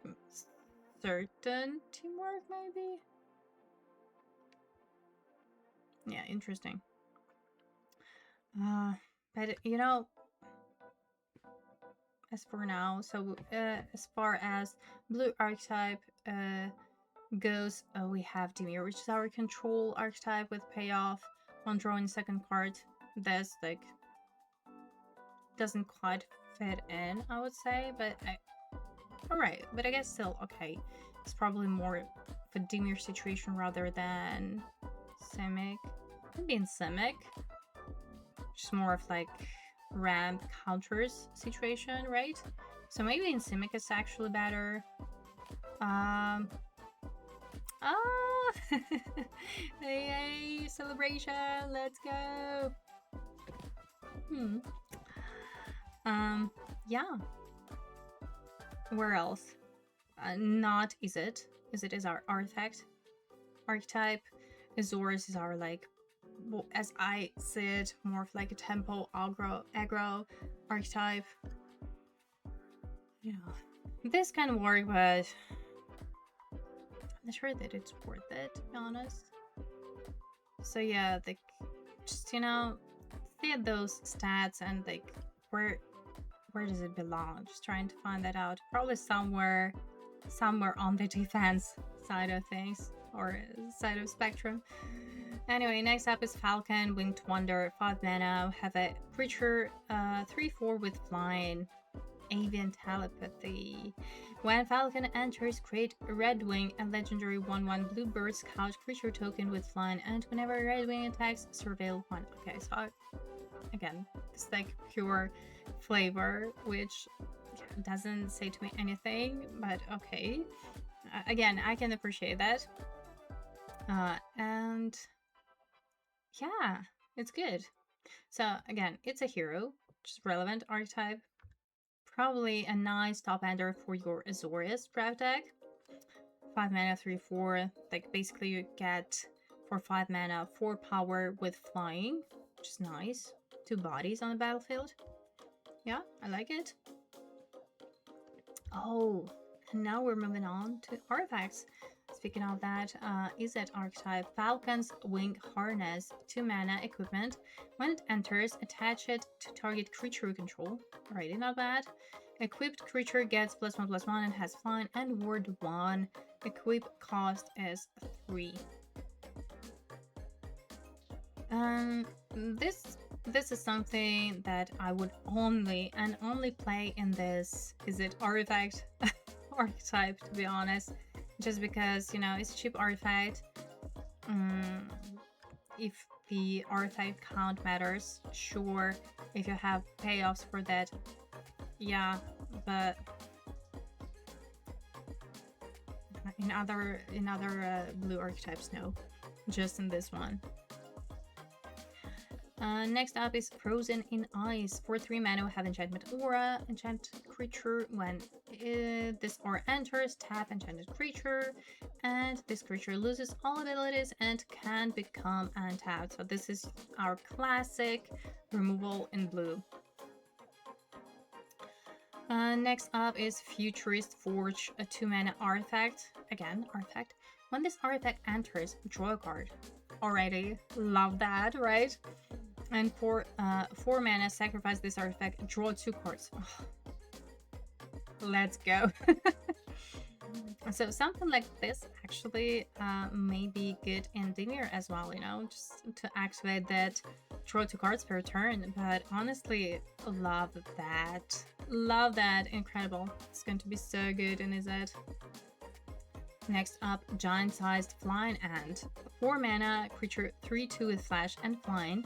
When this creature enters, choose 1. Tap target non-land permanent or untap target non-land permanent.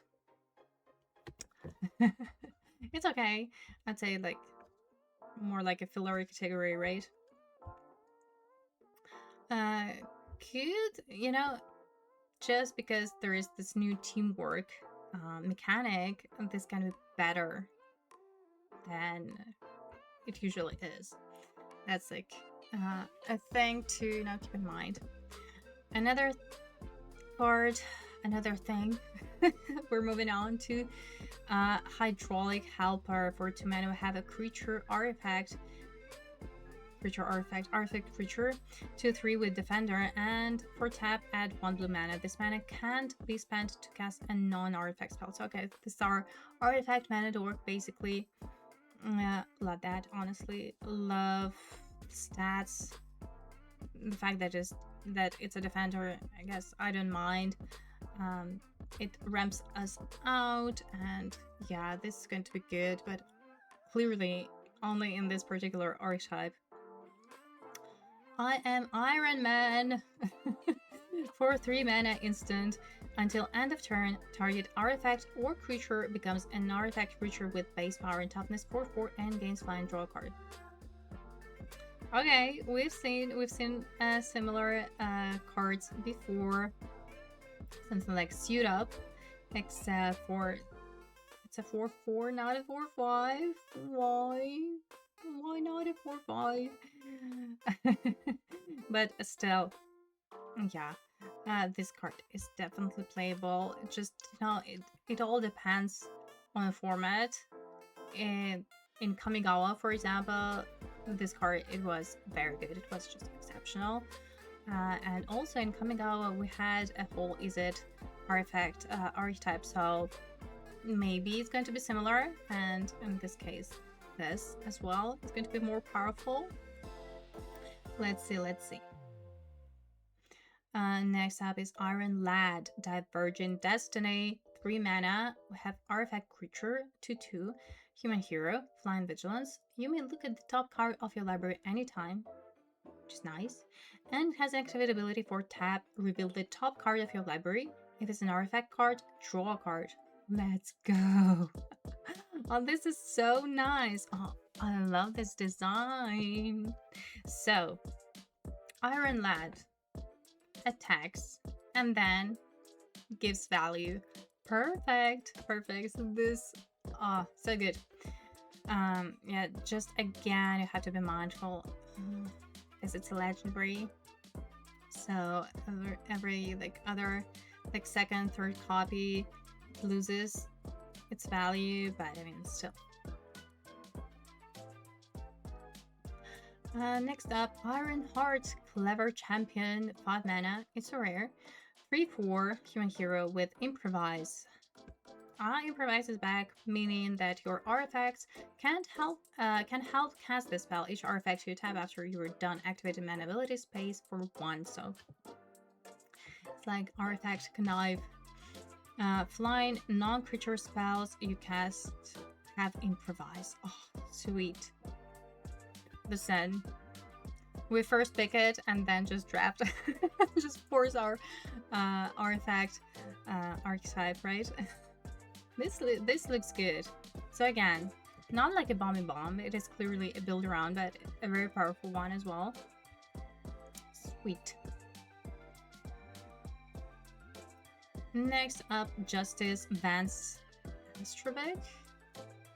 3 mana, we have a creature 2/2 with flying. When it enters, return up to 1 target non-land, non-token permanent to its owner's hand.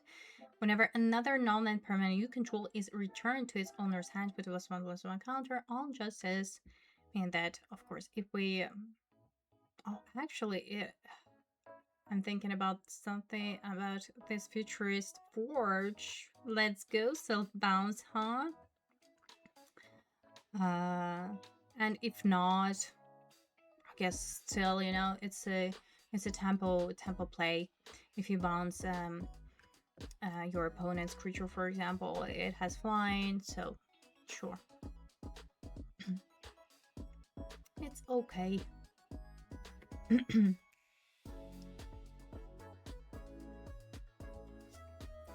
Kang the Conqueror, 4 mana, mythic. We now have human villain, 4/5 with flying and power up of 8. Within 8 mana, put a +1/+1 counter on Kang. Take an extra turn after this one. During that turn, power up abilities can't be activated. Listen, I'm pretty happy with the mana cost to stats ratio. So for just 4 mana, we get a creature 4/5 with flying. Already not bad, right? And this power up, oh my god.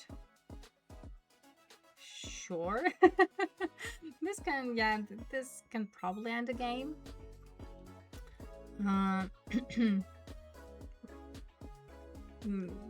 I mean, yeah.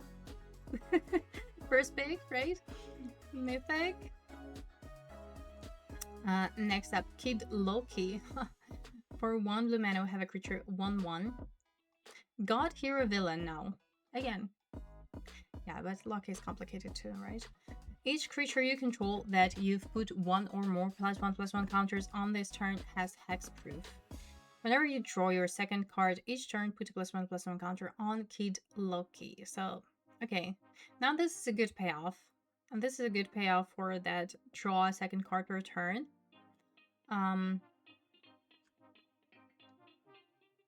yeah, also this sort of synergetic with this power-up abilities.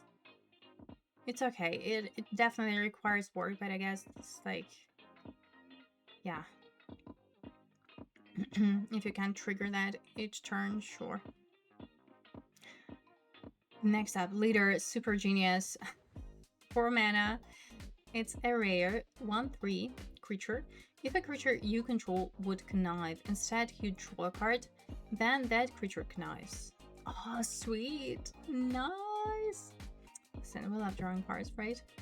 Who doesn't love drawing cards? And I gave up magic. And at the beginning of combat on your turn, target creature you control connives. Oh my god, it's all about drawing cards. Conniving, conniving. Nice.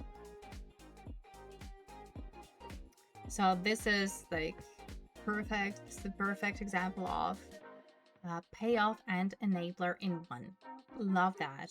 Honestly, love that. It's good. Next up, Loki, God of Mischief for 2 mana. We have another rare 2/1. Whenever a player or permanent becomes the target of an ability you control, draw a card. This ability triggers only once each turn. Again, for a rare, this is very underwhelming, right? So I would assume it's more of a constructed design, no?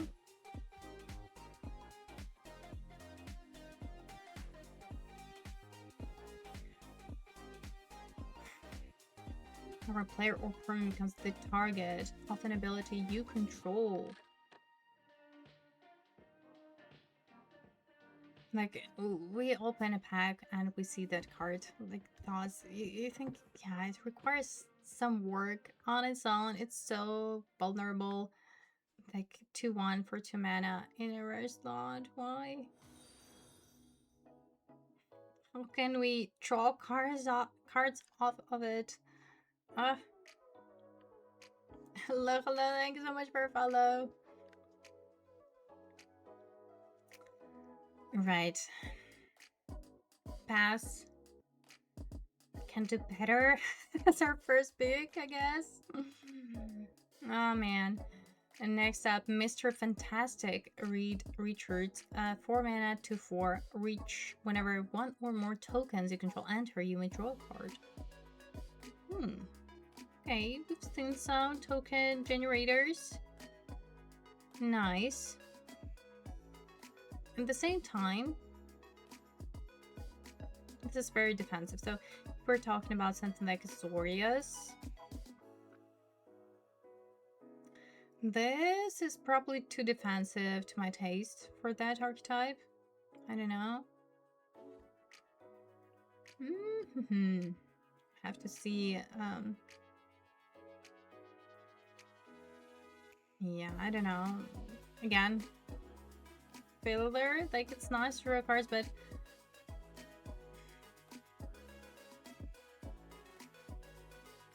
I'm just concerned that it's not going to be as easy to trigger. That's the thing. Next thing is Miss Marvel Kamala Khan. For 3 mana, we have a creature 1/4 in the rare slot again. Vigilance Reach. You have no maximum hand size. And it has a trigger ability. And Begin Fist. Whenever you cast a spell that targets a creature you control, draw a card. Until end of turn, Miss Marvel gains. Miss Marvel's base power is equal to the number of cards in your hand. Okay. Oh my god. Again. I have a feeling that it's more of a constructed design, to be honest. Like, alright. Let's imagine. First pack, first pick.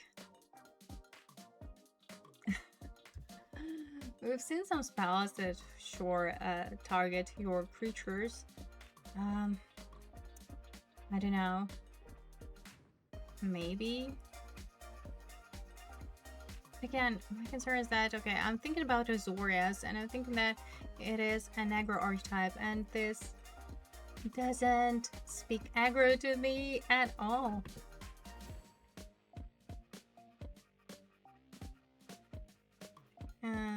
Sure, like we can attack for more than one with vigilance reach, but this is like a kind of rare that I'm just like, it's kind of underwhelming. Like, I want to make it work. I can see how we can make it work, but it just requires a lot of work in my mind. Where can we fit, like, how to make it work? It requires like this deck building cost and all that stuff, so I don't know. Probably pass, but yeah, we have to see what else is in the pack, right? Like, it's not bad, but yeah, it's too much work in a game of limited. So we have to see with other synergy. Oh, Multiversal Intrusion. It's a mythic for 7 mana. Sorcery. Better be good, huh? For each non-token creature you control, create a token that's a copy of that creature, except it isn't legendary. Alright, so...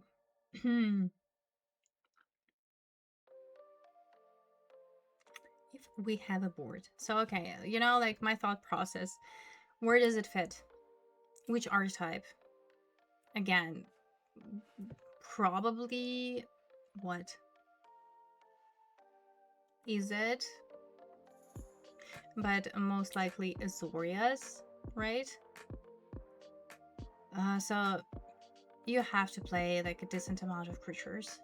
And I know that the majority of draft or silly archetypes, you're gonna end up with a lot of creatures anyways, or like in most of the cases. But I mean, still, it's so freaking situational. It costs 7 mana. It's just, I don't know. It's like, yeah, imagine you have only one creature. What do you think? Would you first pick it? Maybe I just cannot see it right now, but just now, from my experience in limited, I don't know. I'm very skeptical about cards like that. Next up is Namor the Submariner. Oh, it's a merfolk, but it's a mythic for 3 mana. We have a creature X4 with flying, and its power is equal to the number of merfolk you control. Whenever you cast a non-creature spell with 1 or more blue mana symbols in its mana cost, create that many 1/1 blue merfolk creature tokens. Okay, listen. So this is probably more of a construct design, but at the same time, just this ability, again, it's like a payoff and enabler in one, so we can create those merfolks, actually. Just, you know, blue non-creature spells, like, should be easy, right? Oh, this is interesting. I like it. What do you think? Would you first pick it? Namor the Submariner, huh? Next up is Pimp Particles. For 1 blue mana sorcery, target creature gains vigilance until end of turn and can be blocked this turn. Draw a card. Well, another sort of cantrip. Activates this, I want to say heroic. Yeah.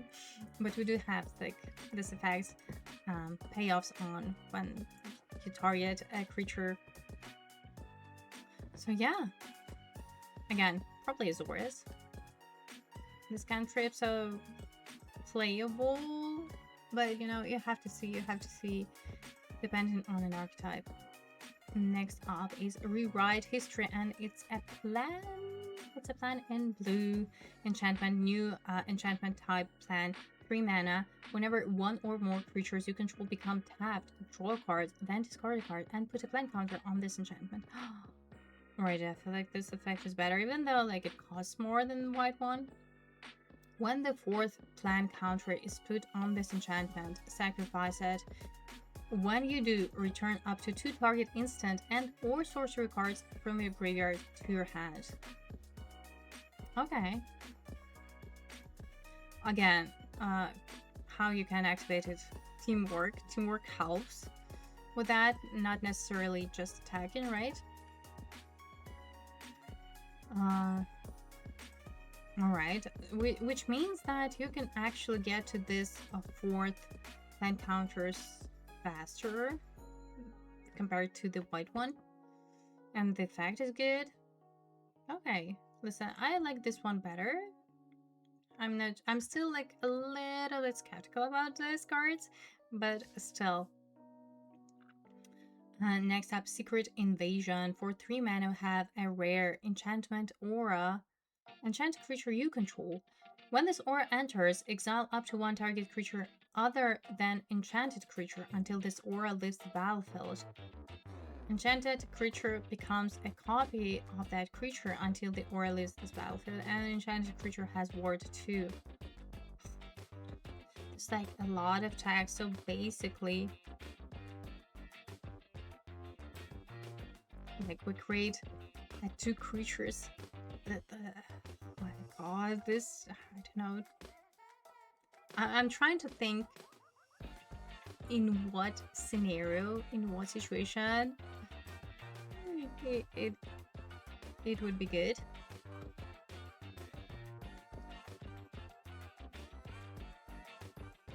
I don't know. Some crazy ETB abilities, I know some, I don't know. To be fair, I don't really get that. Maybe like if I if I read all the cards, it would make sense.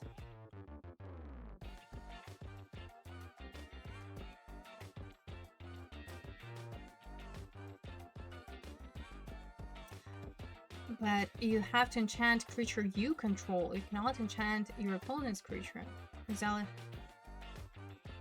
Oh, hold on. Yes. It doesn't matter. You just exile your opponent's creature. Okay. Listen. Okay. I didn't get it. Okay, I thought that it's still like you have to enchant creature control and it exiles. Okay. Okay, now I got it. Yeah. I misunderstood. Because I thought it, like, oh, dang it. So you enchant your creature and you exile your own creature, like, what the heck?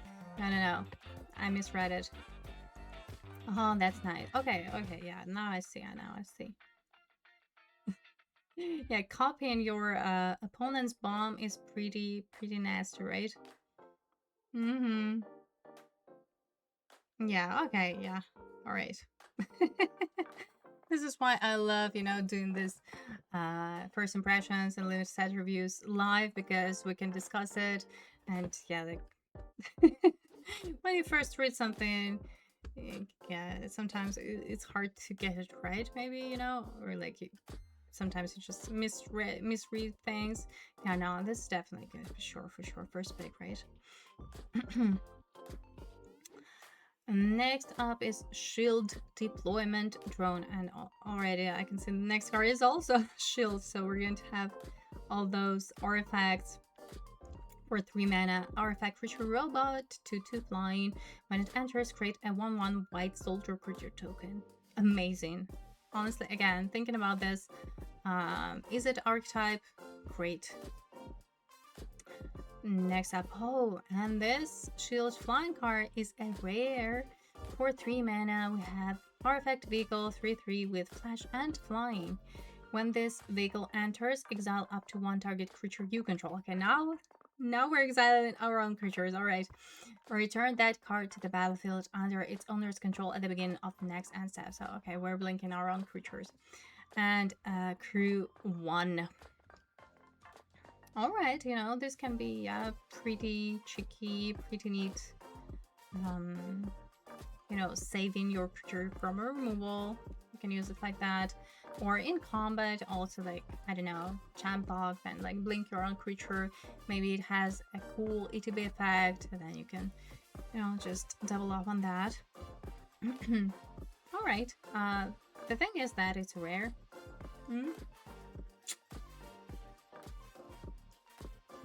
It's a rare. Would you first pick it, Yeah, crew 1 is also nice, that's true. Also meaning that, you know, some like tapping effects, tapping synergy can work with that too. Like when a creature becomes tap, just, you know, like that. If sometimes it requires to be tapped for teamwork to do something, but yeah, I don't know. I guess it's alright. It's not like super powerful, but it's good still, right? Next up, Shuri, the Condon Inventor. For 2 mana, we have creature 2/1. Artifact spells you cast cost 1 less to cast. Alright. We need that. And for 1 mana and tap, target artifact you control becomes a copy of a second target artifact you control until end of turn. Okay, now we're again like this wording. This freaking wording. Okay.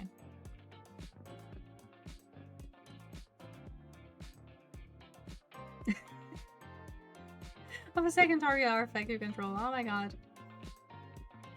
Yeah, for sure, for sure. We definitely need something like Shuri in our Izzet artifact deck. To be fair, I'm not sure about this ability, but like the fact that it makes your artifacts cheaper is great, and it's your 2-drop.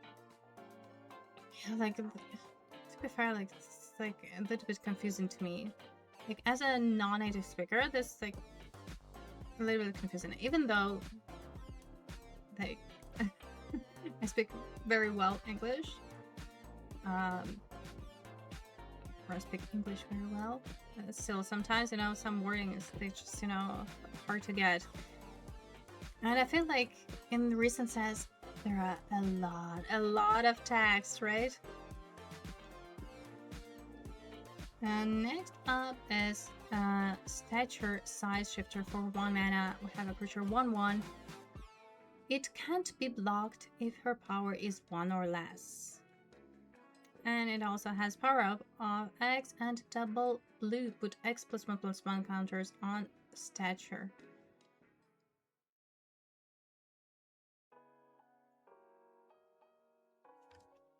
I don't know. I don't know what to think about it. Oh my god, what do you think of this? So it's like it's a 1/1 unblockable, right? But at the same time, it's sort of scales up. This is weird, no? This looks like, again, some sort of flavor win situation. I don't know. I didn't like it from a limited perspective, to be honest, but yeah, this is probably just another flavor win. Super Intelligence. For 1 blue mana, we have Enchantment Aura. Enchant creature. At the beginning of the upkeep of enchanted creature's controller, that player draws a card. Who that player would be, huh?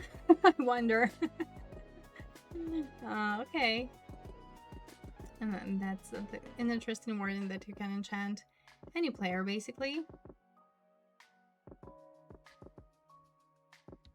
Yeah, that's the thing. Yeah, if you draw it late game, you just get a big creature. But other than that, you know, 1/1 unblockable is not good enough, I think. Still. And also, like, I don't see...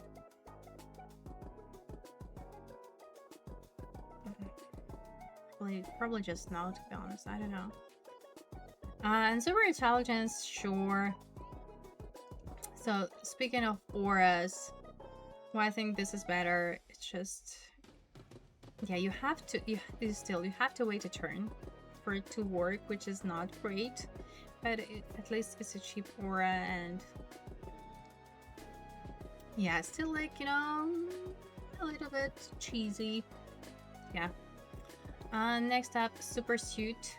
2 mana, artifact equipment with flash. When this equipment enters, attach it to target creature control and tap that creature. This creature gets +1/+2 and the equip cost is 2. Okay, so this could serve as your combat trick for your Izzet deck. And other than that, I probably wouldn't play it. I would only play it in Izzet, to be honest, just because the artifact count. Next up, Thirst for Knowledge, let's go! Yeah, this reprint totally makes sense. Nice. 3 mana instant, draw 3 cards, then discard 2 cards unless you discard an artifact card. Perfect. Perfect. Perfect. For that archetype. Let's go. Tony Stark. This is another transformative card. Mythic, 2 mana, 1/3 for 1 mana and tap. Look at the top 4 cards of your library. You may reveal an artifact card from among them and put it into your hand. Put the rest on the bottom of your library in a random order. Sweet. Honestly, yeah, I like it. It's great to drop a lot of value for your artifact deck. And for 6 mana for 1 blue and 1 red, we can transform Tony Stark. Oh. And it becomes the Invincible Iron Man. We can just, cast for 6 mana. We get a creature 5/5 with flying and haste.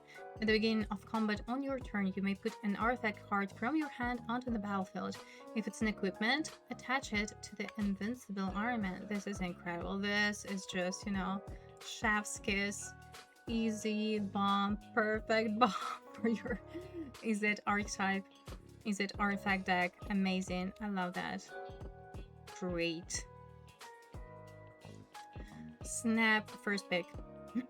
Next up is however, that building cost, yeah, you have to be strictly in this artifacts, but I mean still. Anyway, next up is Trickster's Stratagem. 4 mana, sorcery, the owner of target creature an opponent controls. Again, like this freaking wording, right? The owner of target creature an opponent controls. Puts it into their library second from the top or on the bottom. And up to 1 target creature you control knives. Alright, so this is like a take on that soft removal. Basically, except for its sorcery, but it compensates with knife. I guess it's okay. To be fair, I quite like cards like that. Next up is We Say Thee for 2 mana instant arcane with teamwork 2. Counter target spell unless its controller pays 2. Counter that spell unless its controller pays 4 instead if the spell was cast using teamwork. This is actually huge. Yeah, this is going to be a good counter spell and probably an standard is going to see play. Next up is Vikon. Rising Magician, 5 mana, 4/4 with flying. Whenever you cast a non-creature spell, exile another target non-land, non-token permanent. Alright, return that card to the battlefield under its owner's control at the beginning of the next end step. Alright, so again, this blink effect. I like it. It has hero archetype. Probably again for Azorius, right? Or maybe like even in the Simic, we just haven't seen any green cards yet, but who knows? Maybe there are like good ETB effects. But yeah, sure. I think I like this card. It makes sense to me at least. 5 mana for 4 flyer already like pretty decent, and this too. And like requires some additional work, but I guess it's alright. Not great, not terrible. The Wondrous Wasp. It's a rare. For 2 mana, we have a creature 2/1 with flash and flying. And it has a triggered ability, right? Wasp's Sting. When the Wondrous Wasp enters, tap up to 1 target creature. It loses all abilities for as long as the Wondrous Wasp remains on the battlefield. Oh, this is sweet. Yeah, this is nice. I think we've seen a similar card or like effect before. Yeah, this is good. Yeah, pretty decent. I like it. It looks quite vulnerable, but at the same time, it's a very tempo card. It's a flyer for 2 mana. And probably we're going to see that card in action in standard. I have a feeling. Alright, then this is it with blue cards. Let's move on to black. Oh, let's speed up, huh? Alright, and our first black card is Agents of Hydra. For 2 mana, we have a creature 1/1. When this creature dies, create a 2/1 black villain creature token with manas. Alright, sweet. This is perfect. Expandable creature. Also, I got to remind you that villain, Ragdis is our villain archetype. Next up is our name Zola, Biofanatic. For 3 mana, we have Artifact Creature, 2/3 with an activated ability for 3 mana and tap. Create a tapped 2/1 black villain creature token with manas. Activate only if there are 2 or more creature cards in your graveyard. Oh, alright, so this. Okay, this is Golgari. This is Golgari. This is our payoff for that 2 or more creature cards in our graveyard.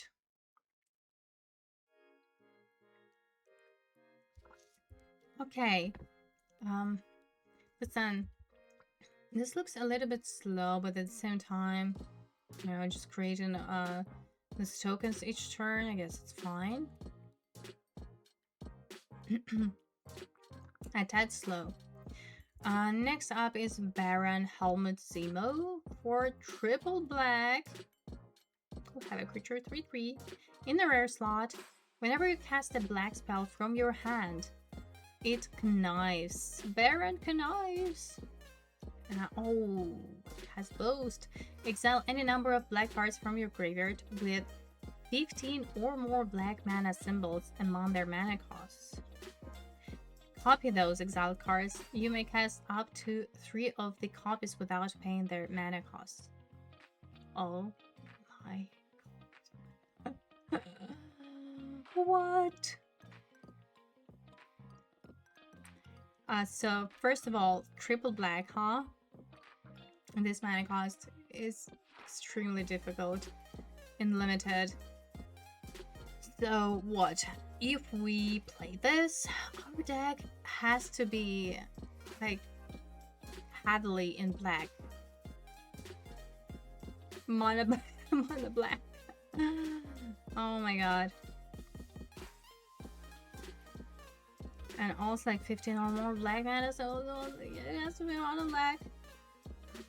It's just, I don't know, this is just too much trouble, no? For limited, probably no. What do you think? Or maybe I'm like overlooking something. Next up, Baron's Trucker, Hydra Overlord, for 3 mana, have a creature 2/2 villain. Villain spells you cast cost 1 less to cast. Oh, let's go, Ragdus. Whenever another villain you control enters, you may have it connive. Do this only once each turn.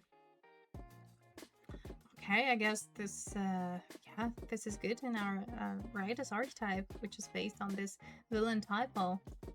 Sure. Other than that, I don't know, maybe Dimir, you know, I would assume that in Dimir we're going to have a lot of villains as well, and in Dimir Knife matters more. I mean, it's good anywhere, but in Dimir especially. Next up, Black Widow Super Spy, for 2 mana. We have a creature 2/1 in the Mythic slot with manas. Whenever Black Widow Whenever Black Widow deals combat damage to a player, that player exiles cards from the top of the library until they exile a non-land card. You may put a +1/+1 counter on Black Widow. If you don't, you may cast the exiled non-land card until the end of turn, and mana of any type can be spent to cast the spell. Again, like, what are we, like, playing Magic or like reading books? It's a lot of text. So, I mean, if we cast this creature on our turn 2, then sure, we can profit off of that ability, but realistically, how much damage Black Widow is going to deal to our opponent? I'm not sure. And it's a mythic.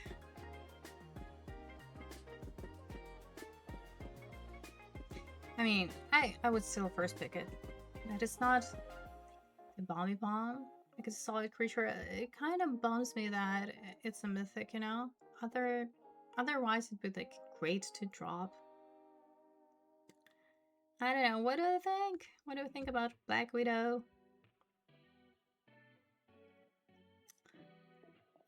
Moving on. Construct a cosmic cube. For 3 mana we have a rare. Oh, it's enchantment plan. Whenever you draw your second card each turn, create a 2/1 black villain creature token with manas and put a plan counter on this enchantment. Let's go, let's go. This is okay. This now Chef's Kiss. Our perfect finally payoff for that drawing 2 cards per turn. Alright, so okay, if I first picked this is like the whole incentive to just, you know, draft the Steamer deck. Sweet. When the 7th plan counter is put on this enchantment, sacrifice it. When you do, you control target opponent during the next turn. Nice. I love this card. Honestly, this is like the best enchantment plan we've seen so far. Granted, it's a rare.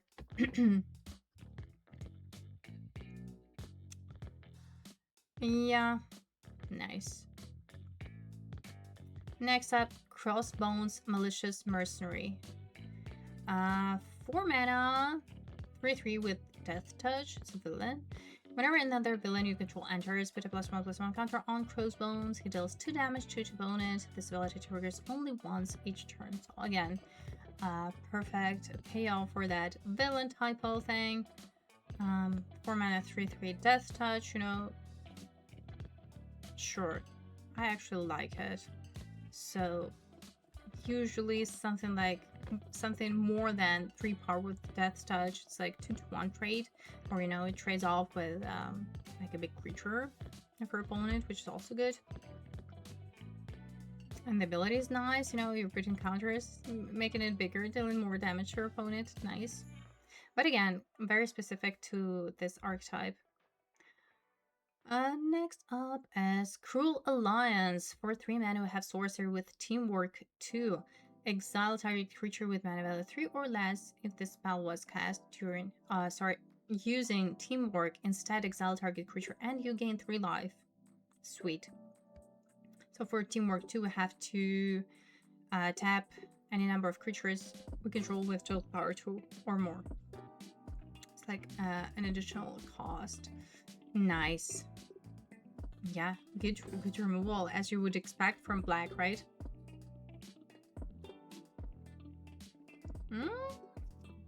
Even better. Dark Deed. For 2 mana, instant target creature gets -4/-4 until end of turn. Nice. This is, yeah, great. Also, this art. This art is just crazy. Crazy good. Love it. Even though, again, I'm not a Marvel fan. But I can appreciate this beauty for sure. Next up is Decoy Ploy. For 2 mana, we have instant. Choose one or both. Sure.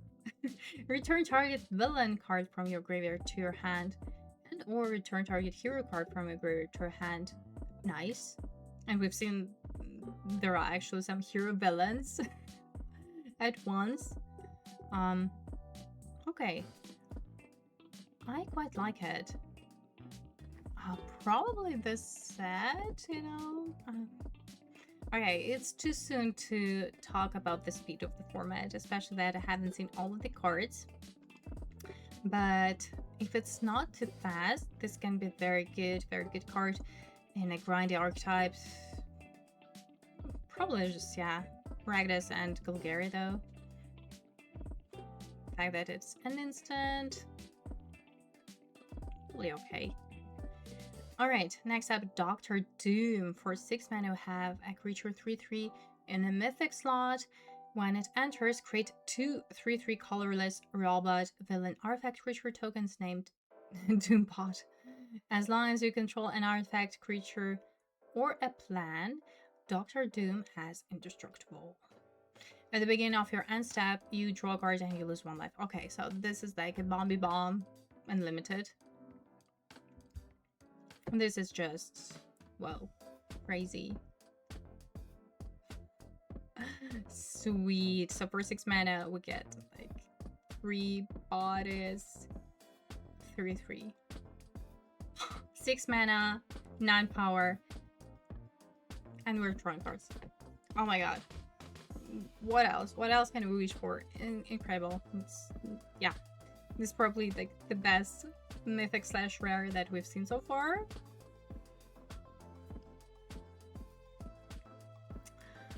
Next up, or at least, you know, for limited, yeah. Next up is Doom Reigns Supreme for 2 mana. We have enchantment plan in a rare slot.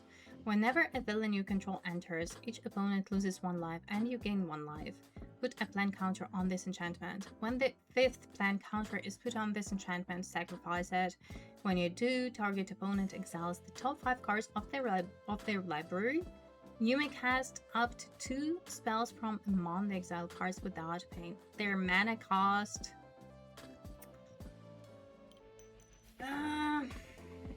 Okay, this is not as great as the previous black enchantment plan. So again, this requires that you would have, this requires a lot of villains in your deck. This is it. Like this deck building cost, first of all. Then only the 5th plan counter works for you to get that value. I don't know. What do you think? What do you think about that? Would you first pick it? Meanwhile, our next rare is Electra, Daughter of the Hand.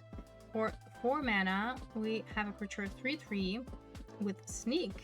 Okay, so from Ninja Turtles or Sneak, you may cast the spell for 3. If you also return an unblocked attacker controlled hand during the declare blocker step, she enters tapped and attacking. When Electra enters, destroy target creature an opponent controls with power 3 or less. Nice. Okay, this definitely first pick. This is great. So with Sneak or not, nice.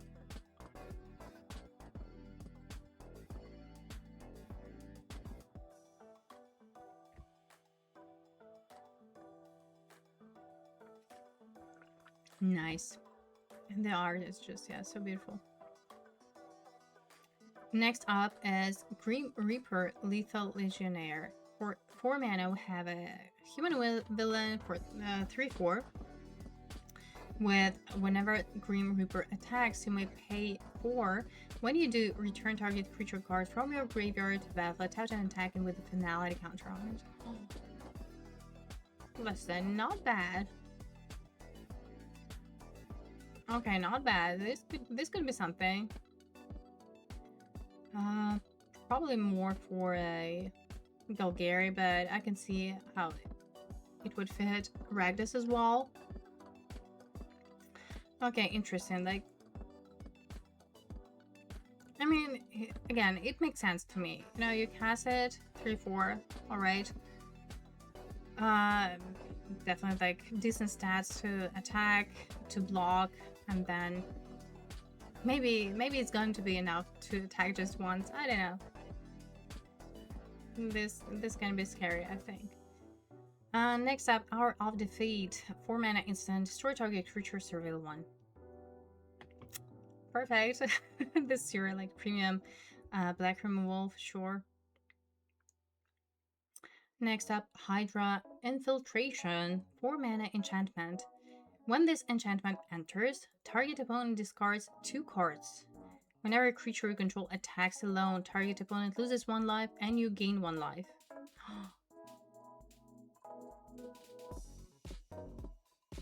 Again, so this is like sort of payoff for that attacking alone situation, hinting us that it belongs to Orzhov, draft archetype. But 4 mana, we're discarding like our opponent's like mind rotting our opponent for 4 mana instead of 3. Sure, we get that ability. strain our opponent. Is it gonna be enough? I don't know. Shamrick, hello, thank you so much for a follow. I don't know. I don't like this card, to be honest. And it probably makes more sense in Silt. I'm not a big fan of disruption in limited, but in Silt it actually makes sense. So I don't know. 4 mana is still a lot in this drain. In fact, I don't know how impactful it would be.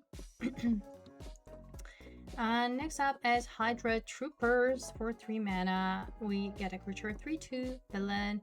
When this creature enters, create a tapped 2/1 black villain creature token with manas if there are 2 or more creature cards in your graveyard.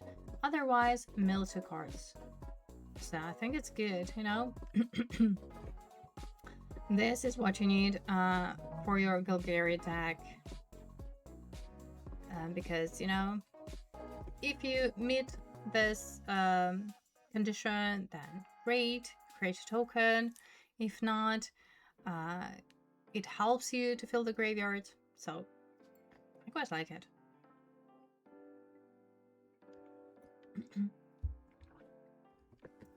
Next up, Kingpin's Enforcers. 3 mana, 2/3 lifelink.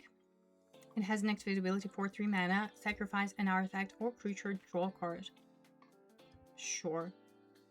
I mean, it doesn't have to be this sacrifice archetype, just, you know, 3 mana, but I mean, still.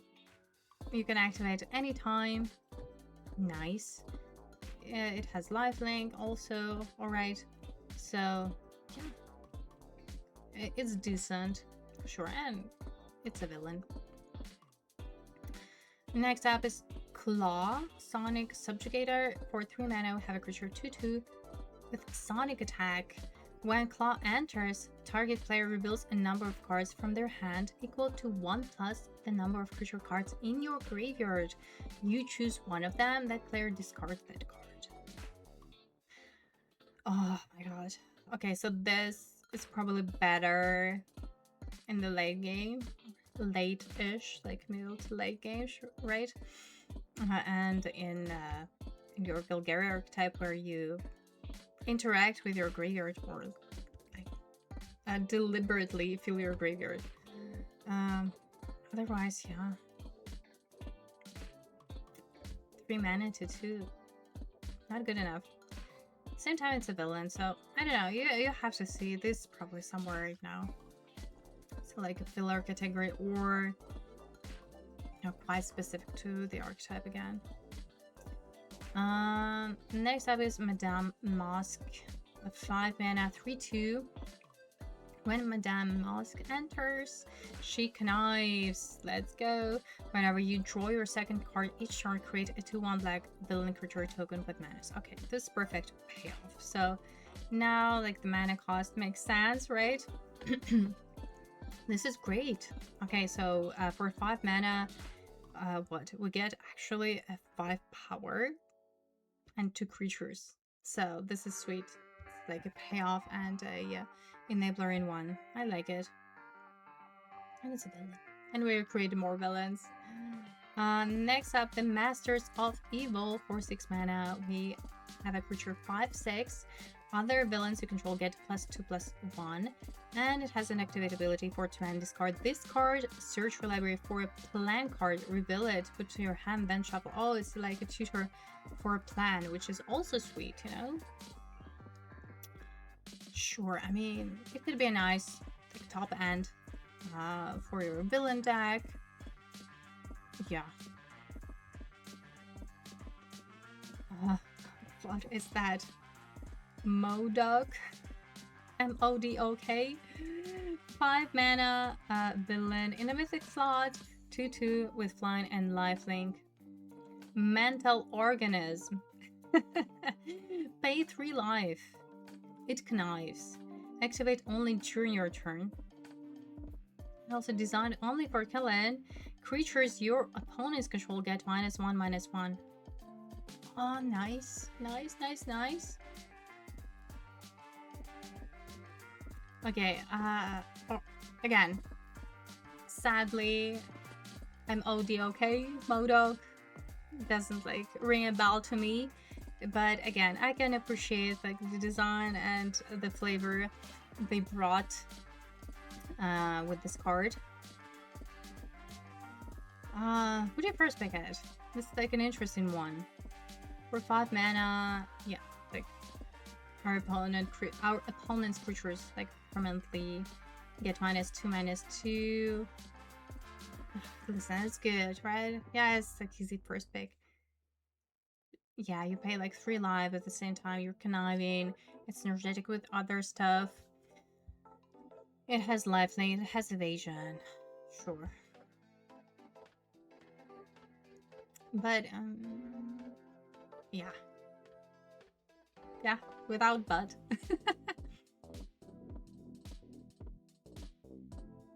So glad there's no 5 color control in the set. What? Is it a spoiler? Next up is Moonstone Harsh Mistress. 4 mana, 2/4 with flying. Whenever you discard a card, you may exile that card from your graveyard. If you do, until the end of your next turn, you may play that card. Oh, this is so good. This is so good. This is exactly what you need for your Connive deck. Oh, so good. Oh, I love it. Honestly, let's go. Let's go, Dimir Connive. This is perfect. This is perfect for this particular archetype. So like pure value. You're not losing a card. Sweet. And next up is Ninja of the Hand. For 3 mana, we have a creature 2/2 with Death Touch and power up 5. Each opponent discards a card. Put a +1/+1 counter on this creature. It's okay, right? Not great, not terrible. I don't know. Again, probably like maybe in like in this filler category. Still like 3 mana 2/2 Death Touch. I mean, however, at this stage of the game, like on your turn 5, this probably makes sense. Discard your opponent. So maybe better actually than it looks like. Next up is Project Deathlock Soldier. For 1 mana, we have Artifact Creature 1/2, and it has an activate ability for 3 mana. Return this card from your graveyard to your hand. So this is our expandable creature, which, you know, yeah, we've seen some other cards that, you know, allow you to sacrifice a creature to get a benefit. So maybe. Next up is Red Room Recruit. So it's not a villain though. 2 mana 1/2. This is a villain, however. When this creature enters, it connives. Oh, let's go. This is so good. This is like Chef's Kiss off a 2-drop for actually for any black deck, I would say. Because for Golgari, connives, we're putting a creature card into our graveyard. Dimir, it's all about like drawing that second card. Rakdos, you know, villain archetype. So yeah, so good. Love it. Next up, Robot Domination. 4 mana. We have Enchantment Plan. In an uncommon slot, whenever 1 or more creature cards are put into your graveyard from anywhere, you draw a card, lose 1 life, and put a plan counter on this enchantment. Okay. When the 3rd plan counter is put on this enchantment, sacrifice it and create 3 2/2 colorless robot villain artifact creature tokens. Oh, I love it. I think it's a good plan for Golgari, no? Could be pretty easy. Or so like connive in house too. But the thing is that you want to have creature cards in your graveyard in Golgari specifically. So yeah, let's see. Next up is Ronin Shadow Stalker. 3 mana. We have a creature 3/3 with two activate abilities. First one is pay 2 life, add 2 mana of any one color. Spend this mana only to cast equipment spells or activate equipped abilities. Activate only once each turn. And for tap and sacrifice an equipment attached to Ronan, target creature gets -4/-4 until end of turn. Activate only as a sorcery. Oh shoot. Equipments. Is it going to be a thing? Is it going to be a thing in this set? I don't know. We haven't seen so much. We haven't seen much of the equipment, so we've seen some amount in blue, but still not that many. So tomorrow we're going to come back to that, I guess, when we're going to review all the artifacts. But no, I don't know. It's just like where does it belong? I don't know. And it's not even a villain; it's a hero. Oh well. Next up, Rocks and Brutes, 5 mana, 4/4 with menace. Whenever you draw your second card each turn, put a +1/+1 counter on target creature. On target creature, not necessarily on this one, which is sweet. And it has basic land cycling. Perfect. Love it. Sure. Okay, so this is another equipment. Speaking of, Stolen Stark Tag for 2 mana. We have artifact equipment with flash. When it enters, attach it to target creature you control. That creature gains indestructible until end of turn. And +1/+0. Equip cost is 1. So not until the end of turn, like it is permanently gain +1/+0. Equip costs pretty cheap too. Okay, so this is sort of like, you can consider it as your combat trick, I guess, in black. I'm not the biggest fan of it, to be honest. Alright, next up is Super Scroll. For 4 mana, 1 and triple black, we have a creature 4/5 in a rare slot. Oh my god, look at that. Look at that. So, it has flying. And also 4 activate abilities. So for a 2 mana and 1 white, create a 0/4 colorless wall creature token with Defender. For 3 mana and 1 green mana, Super Scroll gets +4/+4 until end of turn. For 4 mana and 1 red mana, 5 total, it deals 4 damage to target creature. And for 6 total, 5 and 1 blue, target player draws 4 cards.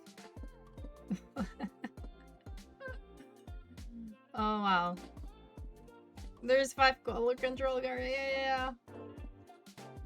But man, look at the mana cost though. And how, how? Where does it belong? I don't know, like this triple black just, oh, I don't know. I don't know. I don't, like, this looks pretty broken, but if you think about it,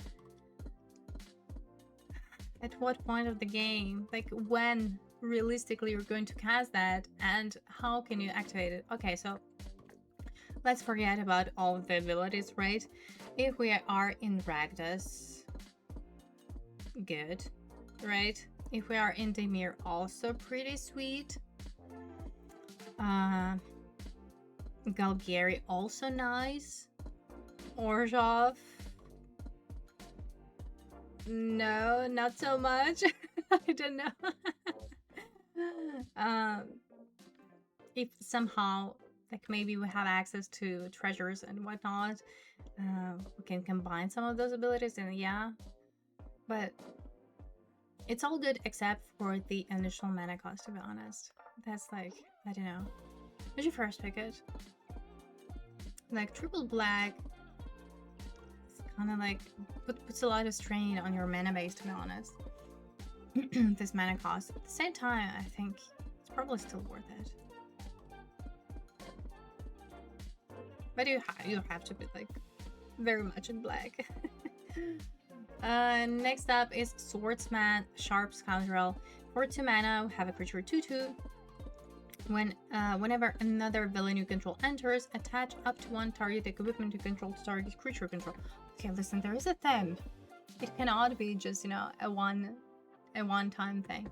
All right, so okay, we're going to have some equipment action, I guess. Whenever an equipped creature you control attacks, it connives. Okay, honestly, maybe it's a villain. If we can probably just forget about this ability. It's just, you know, it's your bear, it's your 2/2 for 2 villain that you don't mind trading off. But if it happens that you can combine this equipment action, that sure.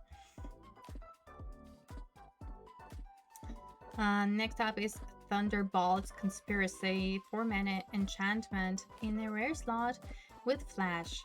Whenever a villain you control dies, return it to the battlefield under its owner's control with the finality counters on it. Oh, that's good. That creature is a hero in addition to its other types. That's funny. That's a funny twist. But yeah, this is good. It's like very good considering that it has flash. Like 4 mana is not too much. Yeah, I like it. Yeah, I would first pick it and then, you know, try to draft this villain deck. Next up is Too Evil to Stay Dead. Love that. 3 mana sorcery with teamwork 4. Choose target creature card in your graveyard with mana value 4 or less. If the spell was cast using teamwork, instead choose target creature card in your graveyard. Return the chosen card to the battlefield. This is our animation spell. Nice. I mean, teamwork 4 is quite a lot. But even like this mana value 4 less is okay. I don't know. For limited, I think you would want to have something like that in your Golgari deck, just because I would assume that first of all you want to fill your graveyard with creatures, and then maybe like in mid to late game, I don't know, you want to like recharge, sort of bring something back. Interesting. Yeah, I guess for Golgari it makes sense. Next up is Unliving Legionnaire for 4 mana. Vampire Villain, 3/2 with flying and power up 7. Return up to 1 target creature card from your graveyard to your hand. Put 2+1/+1 counters on this creature. Why to your hand though? Like for 7 mana. Listen, for 7 mana we could put a creature onto the battlefield. I guess still alright. Without that power-up ability, what do we have? Like 4 mana to flying. Just like not super exciting. But again, I guess makes more sense with something like Golgari, I don't know. You can rank this too, right? Like Bay related game. I don't know, 7 mana. Looks like a lot of mana, right? And we're actually like getting a creature not on the battlefield but to our hand. Nah. Filler. Early filler. Visions of Villainy for 3 mana instant. This spell costs 1 less to cast if you control a villain. You draw 2 cards and lose to life. Okay, we've seen like this we've seen this card before. The fact that I can cast for 2 makes it better. So I don't know. Yeah, it's definitely playable. Just again, depends on your deck. Whiplash, Vengeful Engineer for 1 mana. We have a creature 2/2. It enters tapped. Whenever it attacks, if it's equipped, each opponent loses X life and you gain X life, where X is the number of equipment attached to it. Again, what's up with equipment? What's up with that?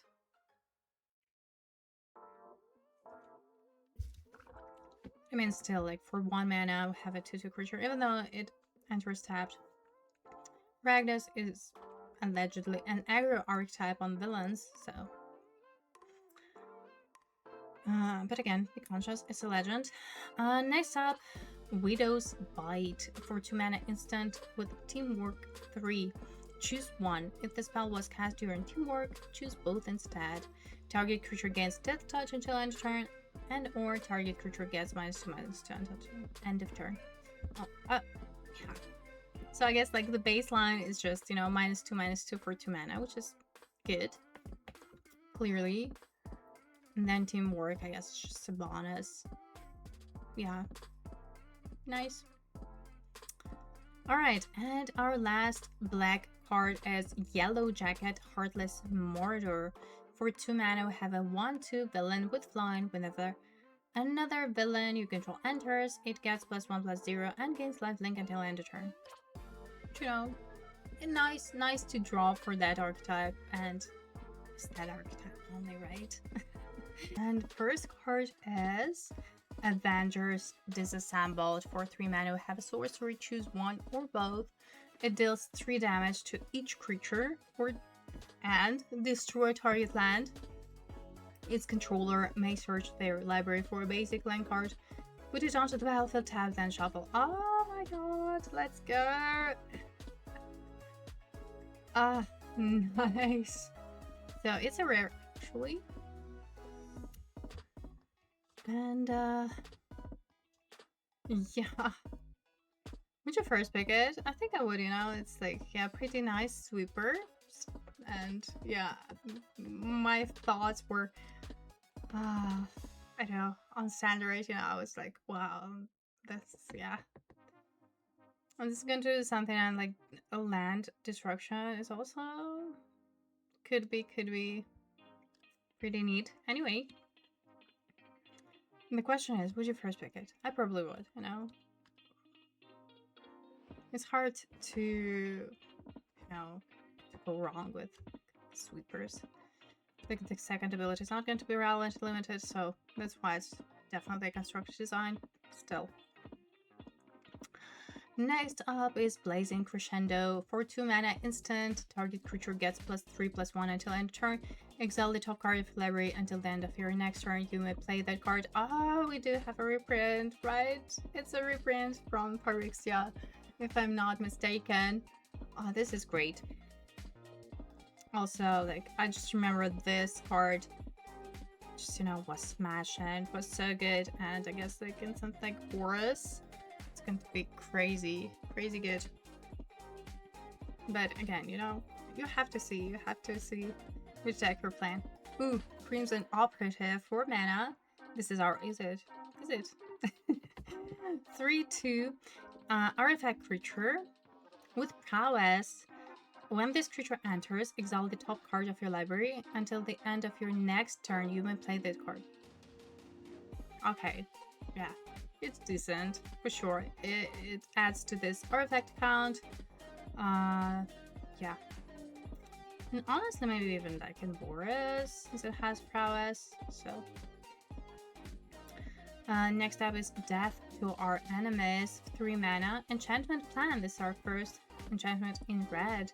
Whenever you cast a non-creature spell, create a tapped treasure token and put a plan counter on this enchantment. Okay, let's go, treasures. Here it is. I was looking forward to it.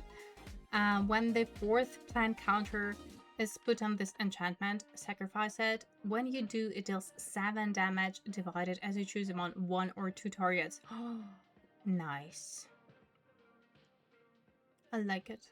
This plan I do like.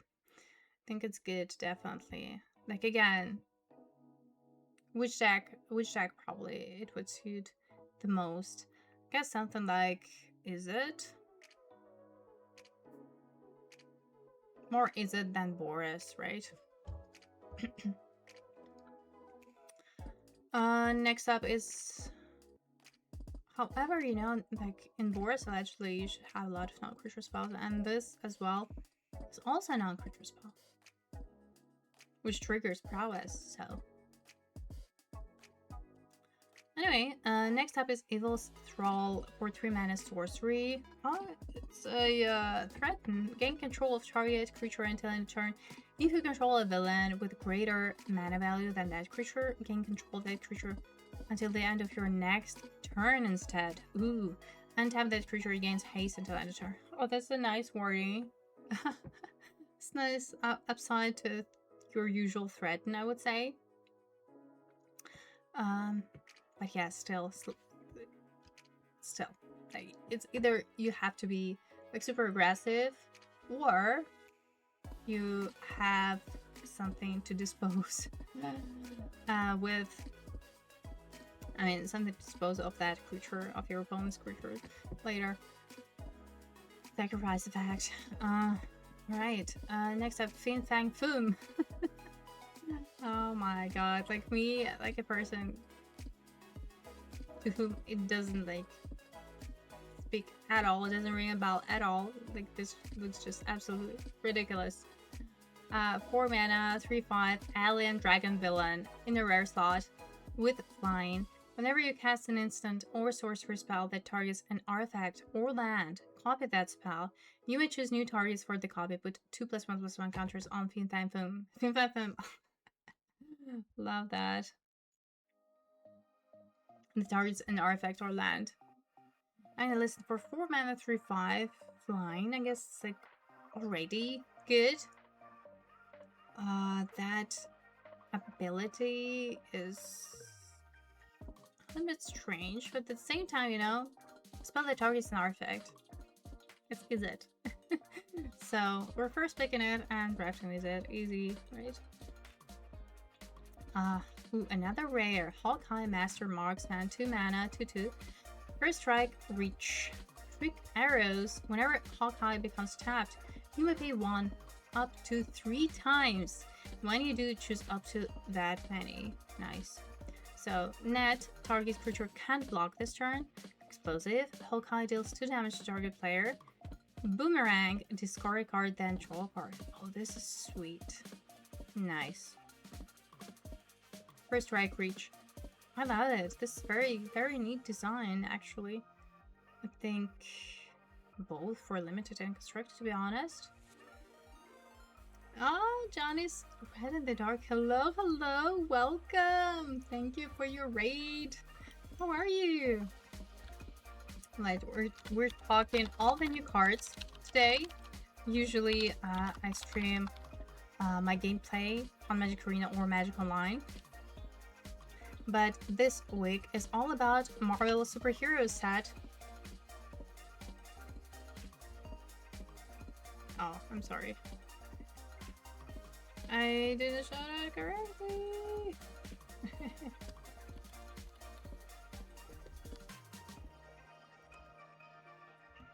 Okay. Why it doesn't work?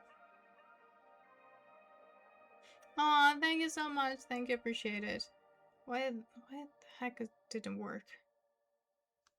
Or it did. Anyway, I'm already like so cooked after speaking for 3 hours non-stop, because what I usually do is, you know, I read every single card. I look at them for the very first time, because I like intentionally don't look at spoilers beforehand, so we can, you know, discuss and get like first true and honest impressions on the new upcoming set. So this card is good. I would first pick, you know, again, it's not like a bomb, but still, it can be it's a very decent creature, so to speak. I like this ability, honestly. It becomes tapped, meaning that you can use it for teamwork, so it doesn't have to attack, and still you may use these abilities. This is neat. Alright, Hawkeye Young Avenger, 4 mana. We have a creature 2/4 with reach. If a source you control would deal non-combat damage to an opponent or permanent an opponent controls, instead it deals that much damage plus X, where X is Hawkeye's power. Oh my god, there's so much text. Why? Alright. If a source you control, so meaning like it can be creature, non-creature, whatever.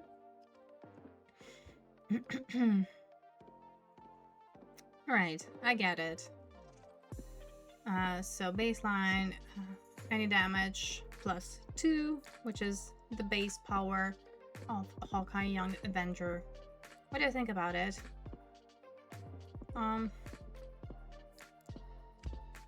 Like the design of this card, like I'm looking at it and I didn't really know where would it fit. I mean, maybe Boris, but at the same time it doesn't have prowess, which you would expect.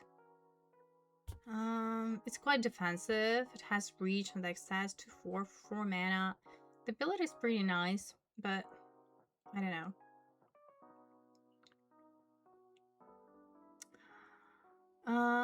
Next up is Hawkeye's Bow. For 1 red mana, have artifact equipment. It gets equipped creatures, or it gets plus 1/0 and has reach. Whenever equipped creature becomes tapped, it deals 1 damage to each opponent. Equip cost is 1. So, I think it's going to be decent. And this is it again. Artifact count. Maybe, you know, maybe Ragus, because we've seen like at least 3 creatures with payoffs on equipment. So maybe that too. Also, whenever a creature becomes tapped, again, not necessarily an attack, but you can use it for teamwork and trigger that artifact ability.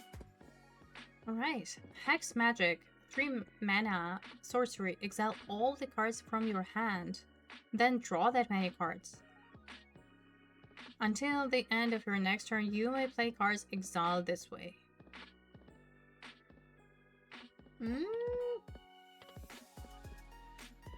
Ragdas seems to have, yeah, good synergy with equipments. Sure, I'm just curious to see more because, again, I haven't seen like this good half of the set. I've just, yeah, we've just finished white, blue, and black, and now we're in the middle of red today. And tomorrow I'll be back with part 2. So don't forget to tune in for that. We're going to pick up starting from green and finish the set review tomorrow with part 2. So yeah, just a gentle reminder, if you're not following already, please hit the button and we can continue. Anyway, this card is weird though.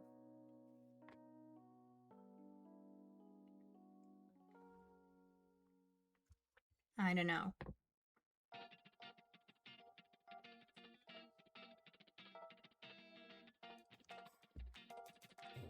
It's like Flora card advantage, right?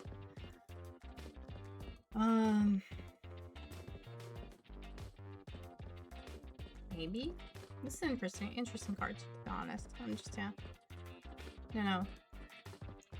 Hire a crew for 3 mana. Instant, create a 2/1 black villain creature token with menace. Then creatures you control get +1/+0 until end of turn. Sweet. Honestly, this is what you need for your Boris deck. It's an instant, so you can trigger all that prowess. Nice. Also Ragdas, you know? Because of the creature type villain. Sure. And all of the creatures, like you pump all of your creatures, which is also very decent. Yeah, this can be for sure something. Ooh, next up, Hulk Smash. For 2 mana, we have instant with Teamwork 4. Choose 1. If the spell was cast using Teamwork, choose both instead. Destroy target non-creature artifact, and or target creature you control deals damage equal to its power to target creature and opponent controls. Okay. Yeah. It's like basically like a bite in red, right? This, essentially. Next up, Human Torch, Johnny Storm, 3 mana. We have a creature 2/2 with flying. Whenever you draw a card, if you control another hero, Human Torch deals 1 damage to target opponent and has a power up of 7. Put 3 +1/+1 counters on Human Torch.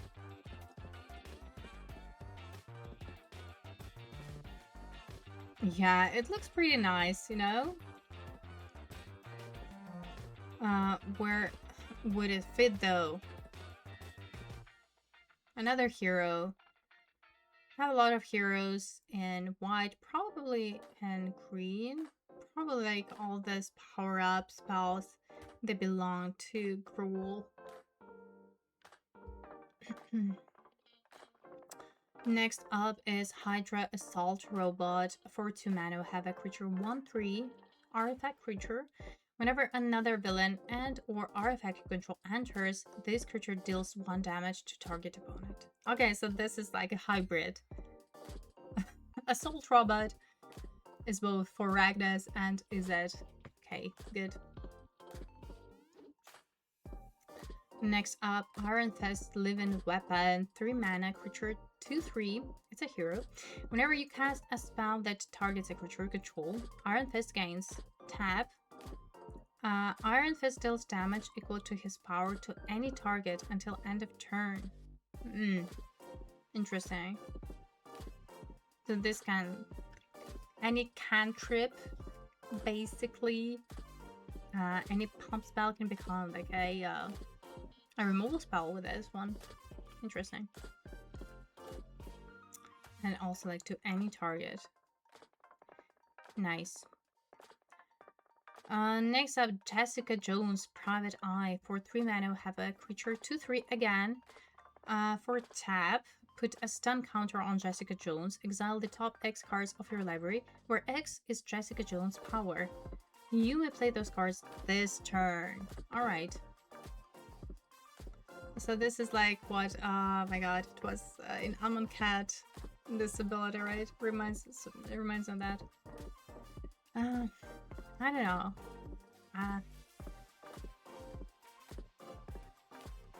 Depends on the speed of the format, to be honest. But I feel like again, like too slow. Kunlun Warrior. For 2 mana, have a creature 2/2. When this creature enters, you may sacrifice an artifact or discard a card. If you do, draw a card. Okay. Exert, yeah, thank you very much. I'm so bad with names. Like, I remember what a certain thing does, like, or what a card does, but I can never remember a name. It's just ridiculous. Exert, yes, thank you so much. Sure. It's like a fine to drop, like an okay to drop. Next up, Kree Sentinel, 5 mana. Oh, we have another land cycler. This is a cycle of basic land cycler, so it has reach. It is a 5/5 creature. Sure. I mean, all of these land cyclers are good. Like, they're pretty decent as creatures. Some better than others, but I mean, for sure, it's a land cycler. Come on. Lightning Strike. Let's go. For 2 mana instant, deals 3 damage to any target. Classic. Loki Lofeson. For 2 mana, have a creature 2/1.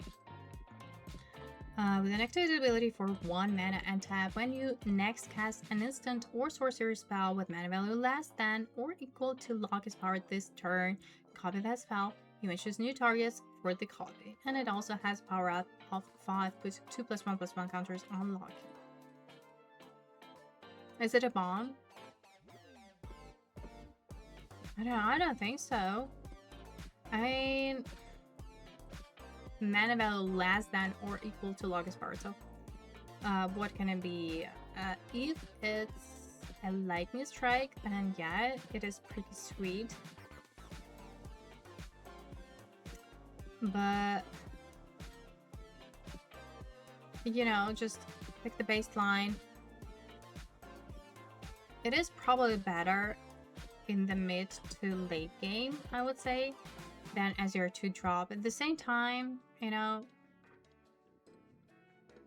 it is a 2-drop.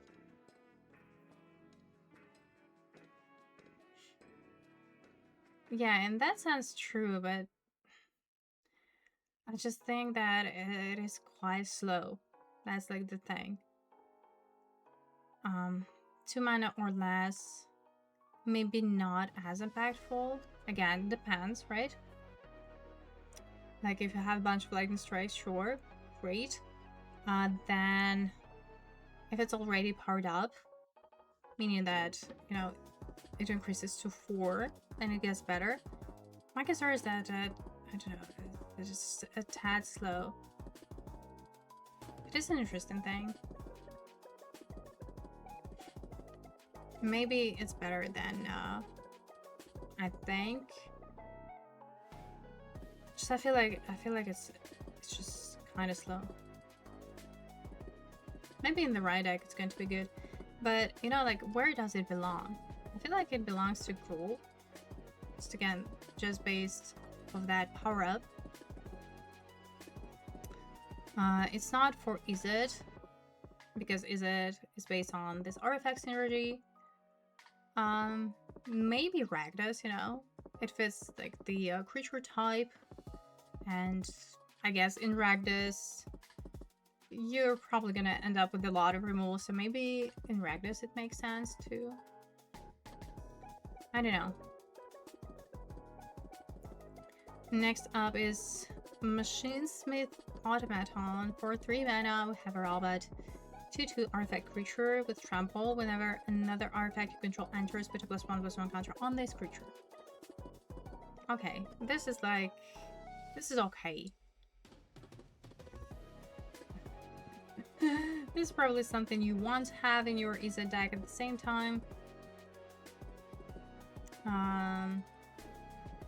It looks, again, pretty slow, so this is like in this filler category, in my opinion.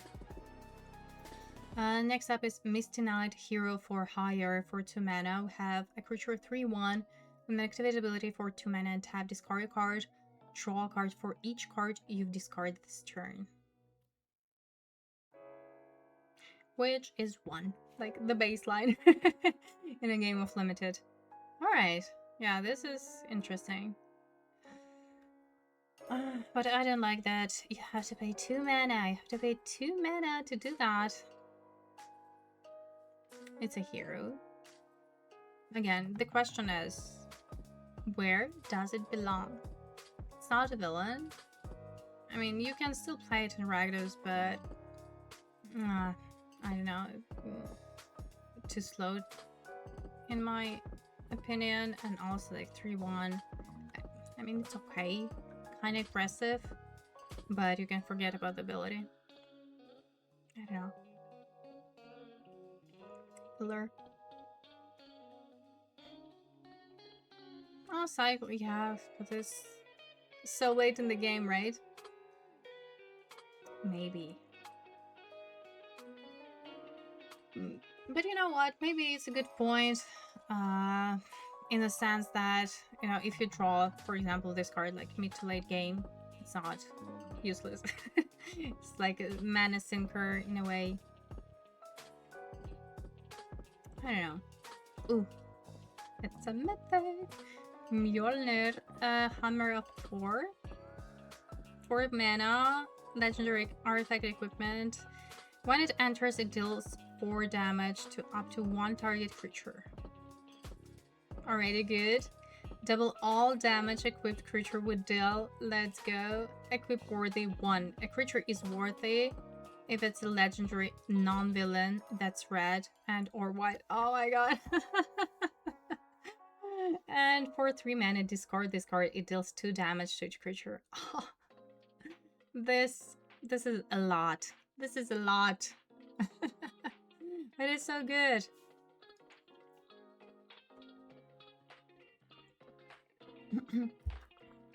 This equipment is a lot of things, and I like it. Okay, so yeah, first picking it, and then, you know, just drafting Boris. Easy. Or like worst case scenario, you know, or not even the worst case scenario. Come on, it's an Izzet card too. It's an artifact. It's a removal spell. Oh, all right. So we're what, in the middle of red now, and this, yeah, Hammer of Thor. So sad, like, yeah, it's never useless. I agree, it's never useless. Yeah, I was just, you know, interrupted when I, like, first of all, like, clearly it says like red or white, so Boris, but is it 2? Clearly it's an artifact, right? All right, yeah, first pick, easy. Next up is Photon Blast Barrage. Barrage. sorry, X and double red, we have sorcery. When you cast this spell, copy it X times. You may choose new targets for the copies. And it deals 1 damage to target creature. What is that? You know, in terms of limited, like...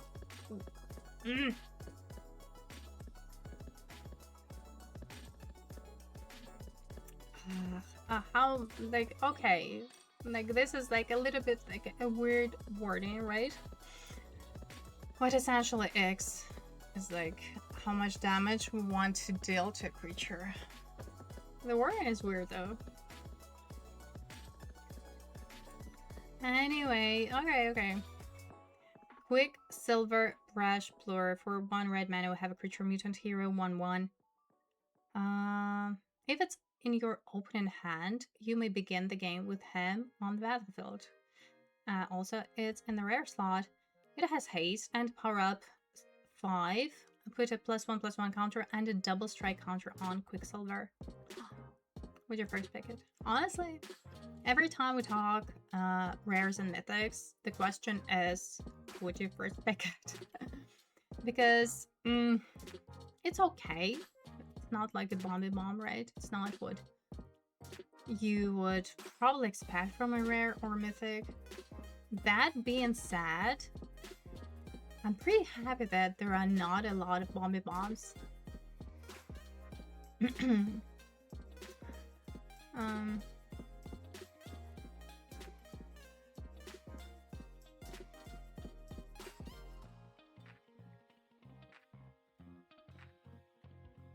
But I agree. For a rare, it is kind of underwhelming. That's for sure. Like, all things considered, all things combined, it's probably, yeah, not worth your first pick. Next up is Red Hulk, 6 mana. Common Berserker villain. No. Okay. I'm not going to say out loud the stats of this creature. Yeah, you have to excuse me. Reach Trample with Enrage. Whenever a Red Hulk is dealt damage, put a +1/+1 counter on him. When you do, he deals damage equal to the number of +1/+1 counters on him to any other target. This is sweet. This is a very good finisher.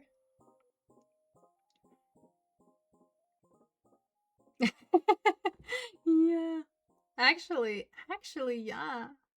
This now kind of makes sense, right? No, it's a good finisher for sure.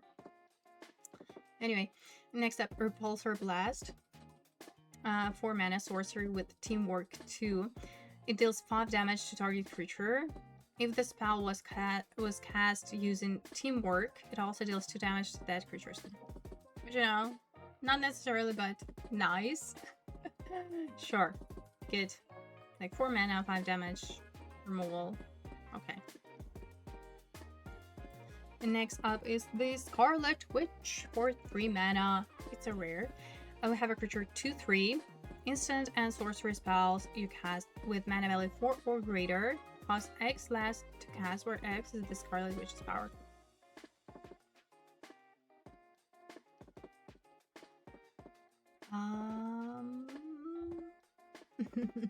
Again, another kinda, or not kinda, just straight up underwhelming rare.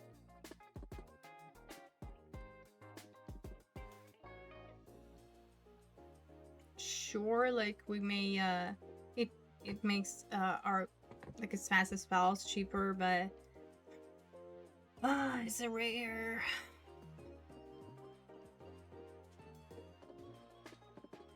This works with X spells if you cast it 4/4 and greater. Yeah. I don't know, I wouldn't want to first pick it, not gonna lie. Because for it to work, it requires, as I like to say, this deck building cost. And I don't know, like hero.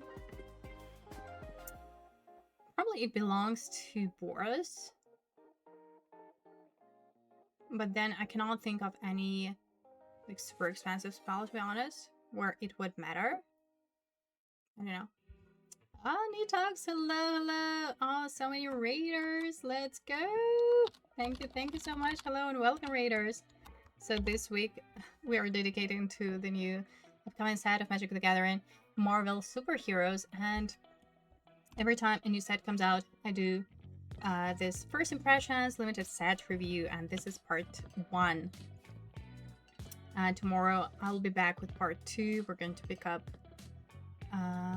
from green, so after red I'm going to sign off, but before I do that, please don't forget to follow me, and also you can like and subscribe later on YouTube, or if you're watching it on YouTube, because I'm going to upload this VOD over there. Anyway, hello, thank you. Next up is Speed Young Avenger. For 2 mana, have a creature 2/2 with haste. Whenever you cast a non-creature spell, you may pay 1. When you do, target creature with haste can be blocked this turn except by creatures with haste. Oh my god. Okay, so this also reminds me of that creature from Thunder Junction. Except that it requires some additional work. But it's okay, you know? It's fine. It's fine to drop. Pretty aggressive, you know?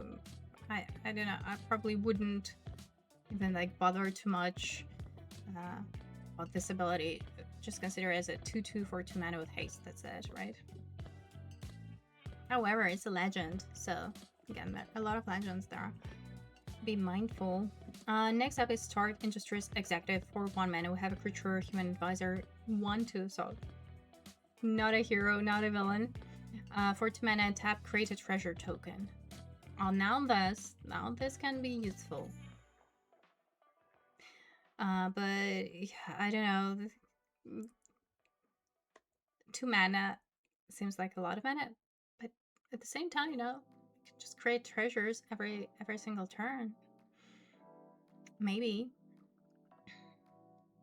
Again, like the question is, where would it fit? Like this so-called artifact fall, because treasure is an artifact, may matter. And is it also good for any kind of splash? I don't know if there is a soup archetype, or you know, maybe you just want a tricky splash, then it makes sense. But I don't know. For Super Scroll, yeah, something like that, yeah. More so like an stabilization, I guess. Next up is Super Speed. For 1 red mana, we have enchantment aura, flash enchant creature. When it enters, enchanted creature gains first strike until end of turn, and it gets +1/+0 and haste. I don't like auras. I don't like auras at all. So even though you can count it as your combat trick already, like I cannot talk normally.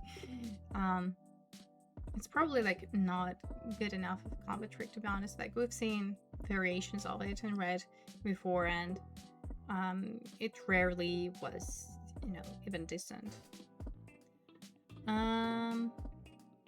Next up is Team Tactics. For 2 mana, we have instant with Teamwork 1. Target creature gains double strike until end of turn. If this spell was cast using Teamwork, that creature also gains trample until end of turn. This is actually not nothing, you know, giving a creature trample. Also, this is another example of like a spell that targets a creature you control or something. There are actually quite a lot of those payoffs, so maybe. Also, it's an instant, meaning non-creature spell. Probably could be best used in Boris, right?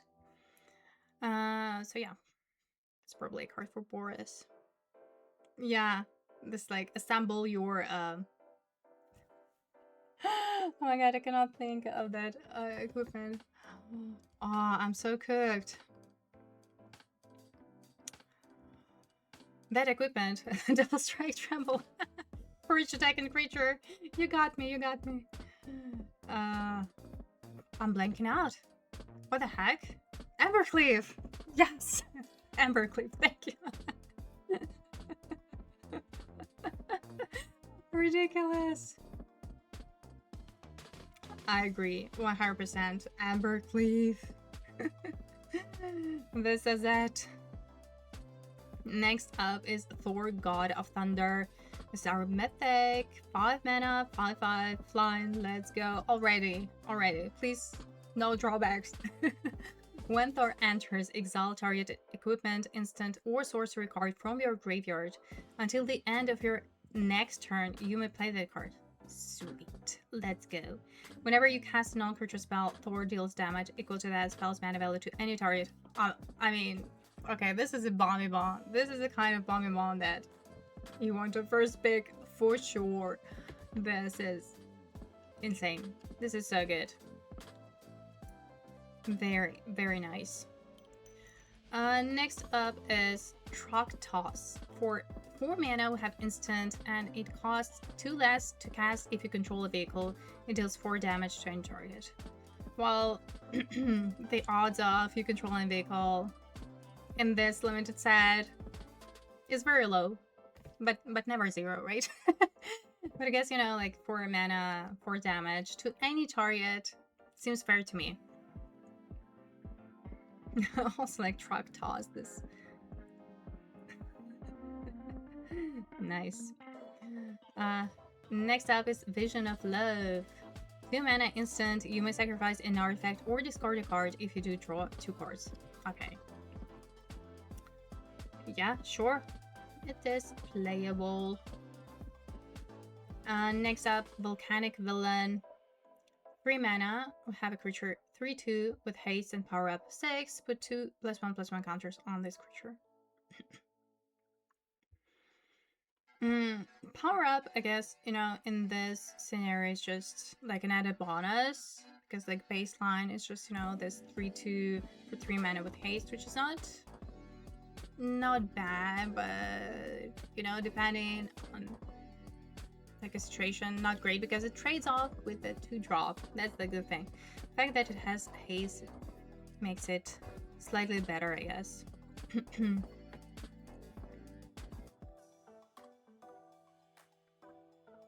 All right, and here we are. The last red card is Wonder Man, Hollywood Hero. 5 mana, we have creature 4/4 with flying. Each power-up ability of permanents you control can be activated an additional time, and it also has power-up of 7. Put 2 +1/+1 counters on Wonder Man. Okay, so I guess this just, you know, this is our rule dude. Yeah, sure. I mean, yeah, it's good. Like 5 mana, 4/4 flyer already looks good, and yeah, the ability just speaks rule actually. But sure. All right, here we have it. So this is it for our part 1. Again, just a gentle reminder, if you're not following me already, please hit the button. It would mean a lot to me, and I hope to see you tomorrow with part 2. Starting at around 11:30 a.m. Central European time. So stay tuned for that. I'm going to upload this VOD on my YouTube channel, which is at Mr. and Mrs. Spike. And you can also follow me on X or Twitter at cpgirl_ for any content updates. All right, let's raid. Thank you all so much. Hope to see you tomorrow. Let's go. Bye-bye.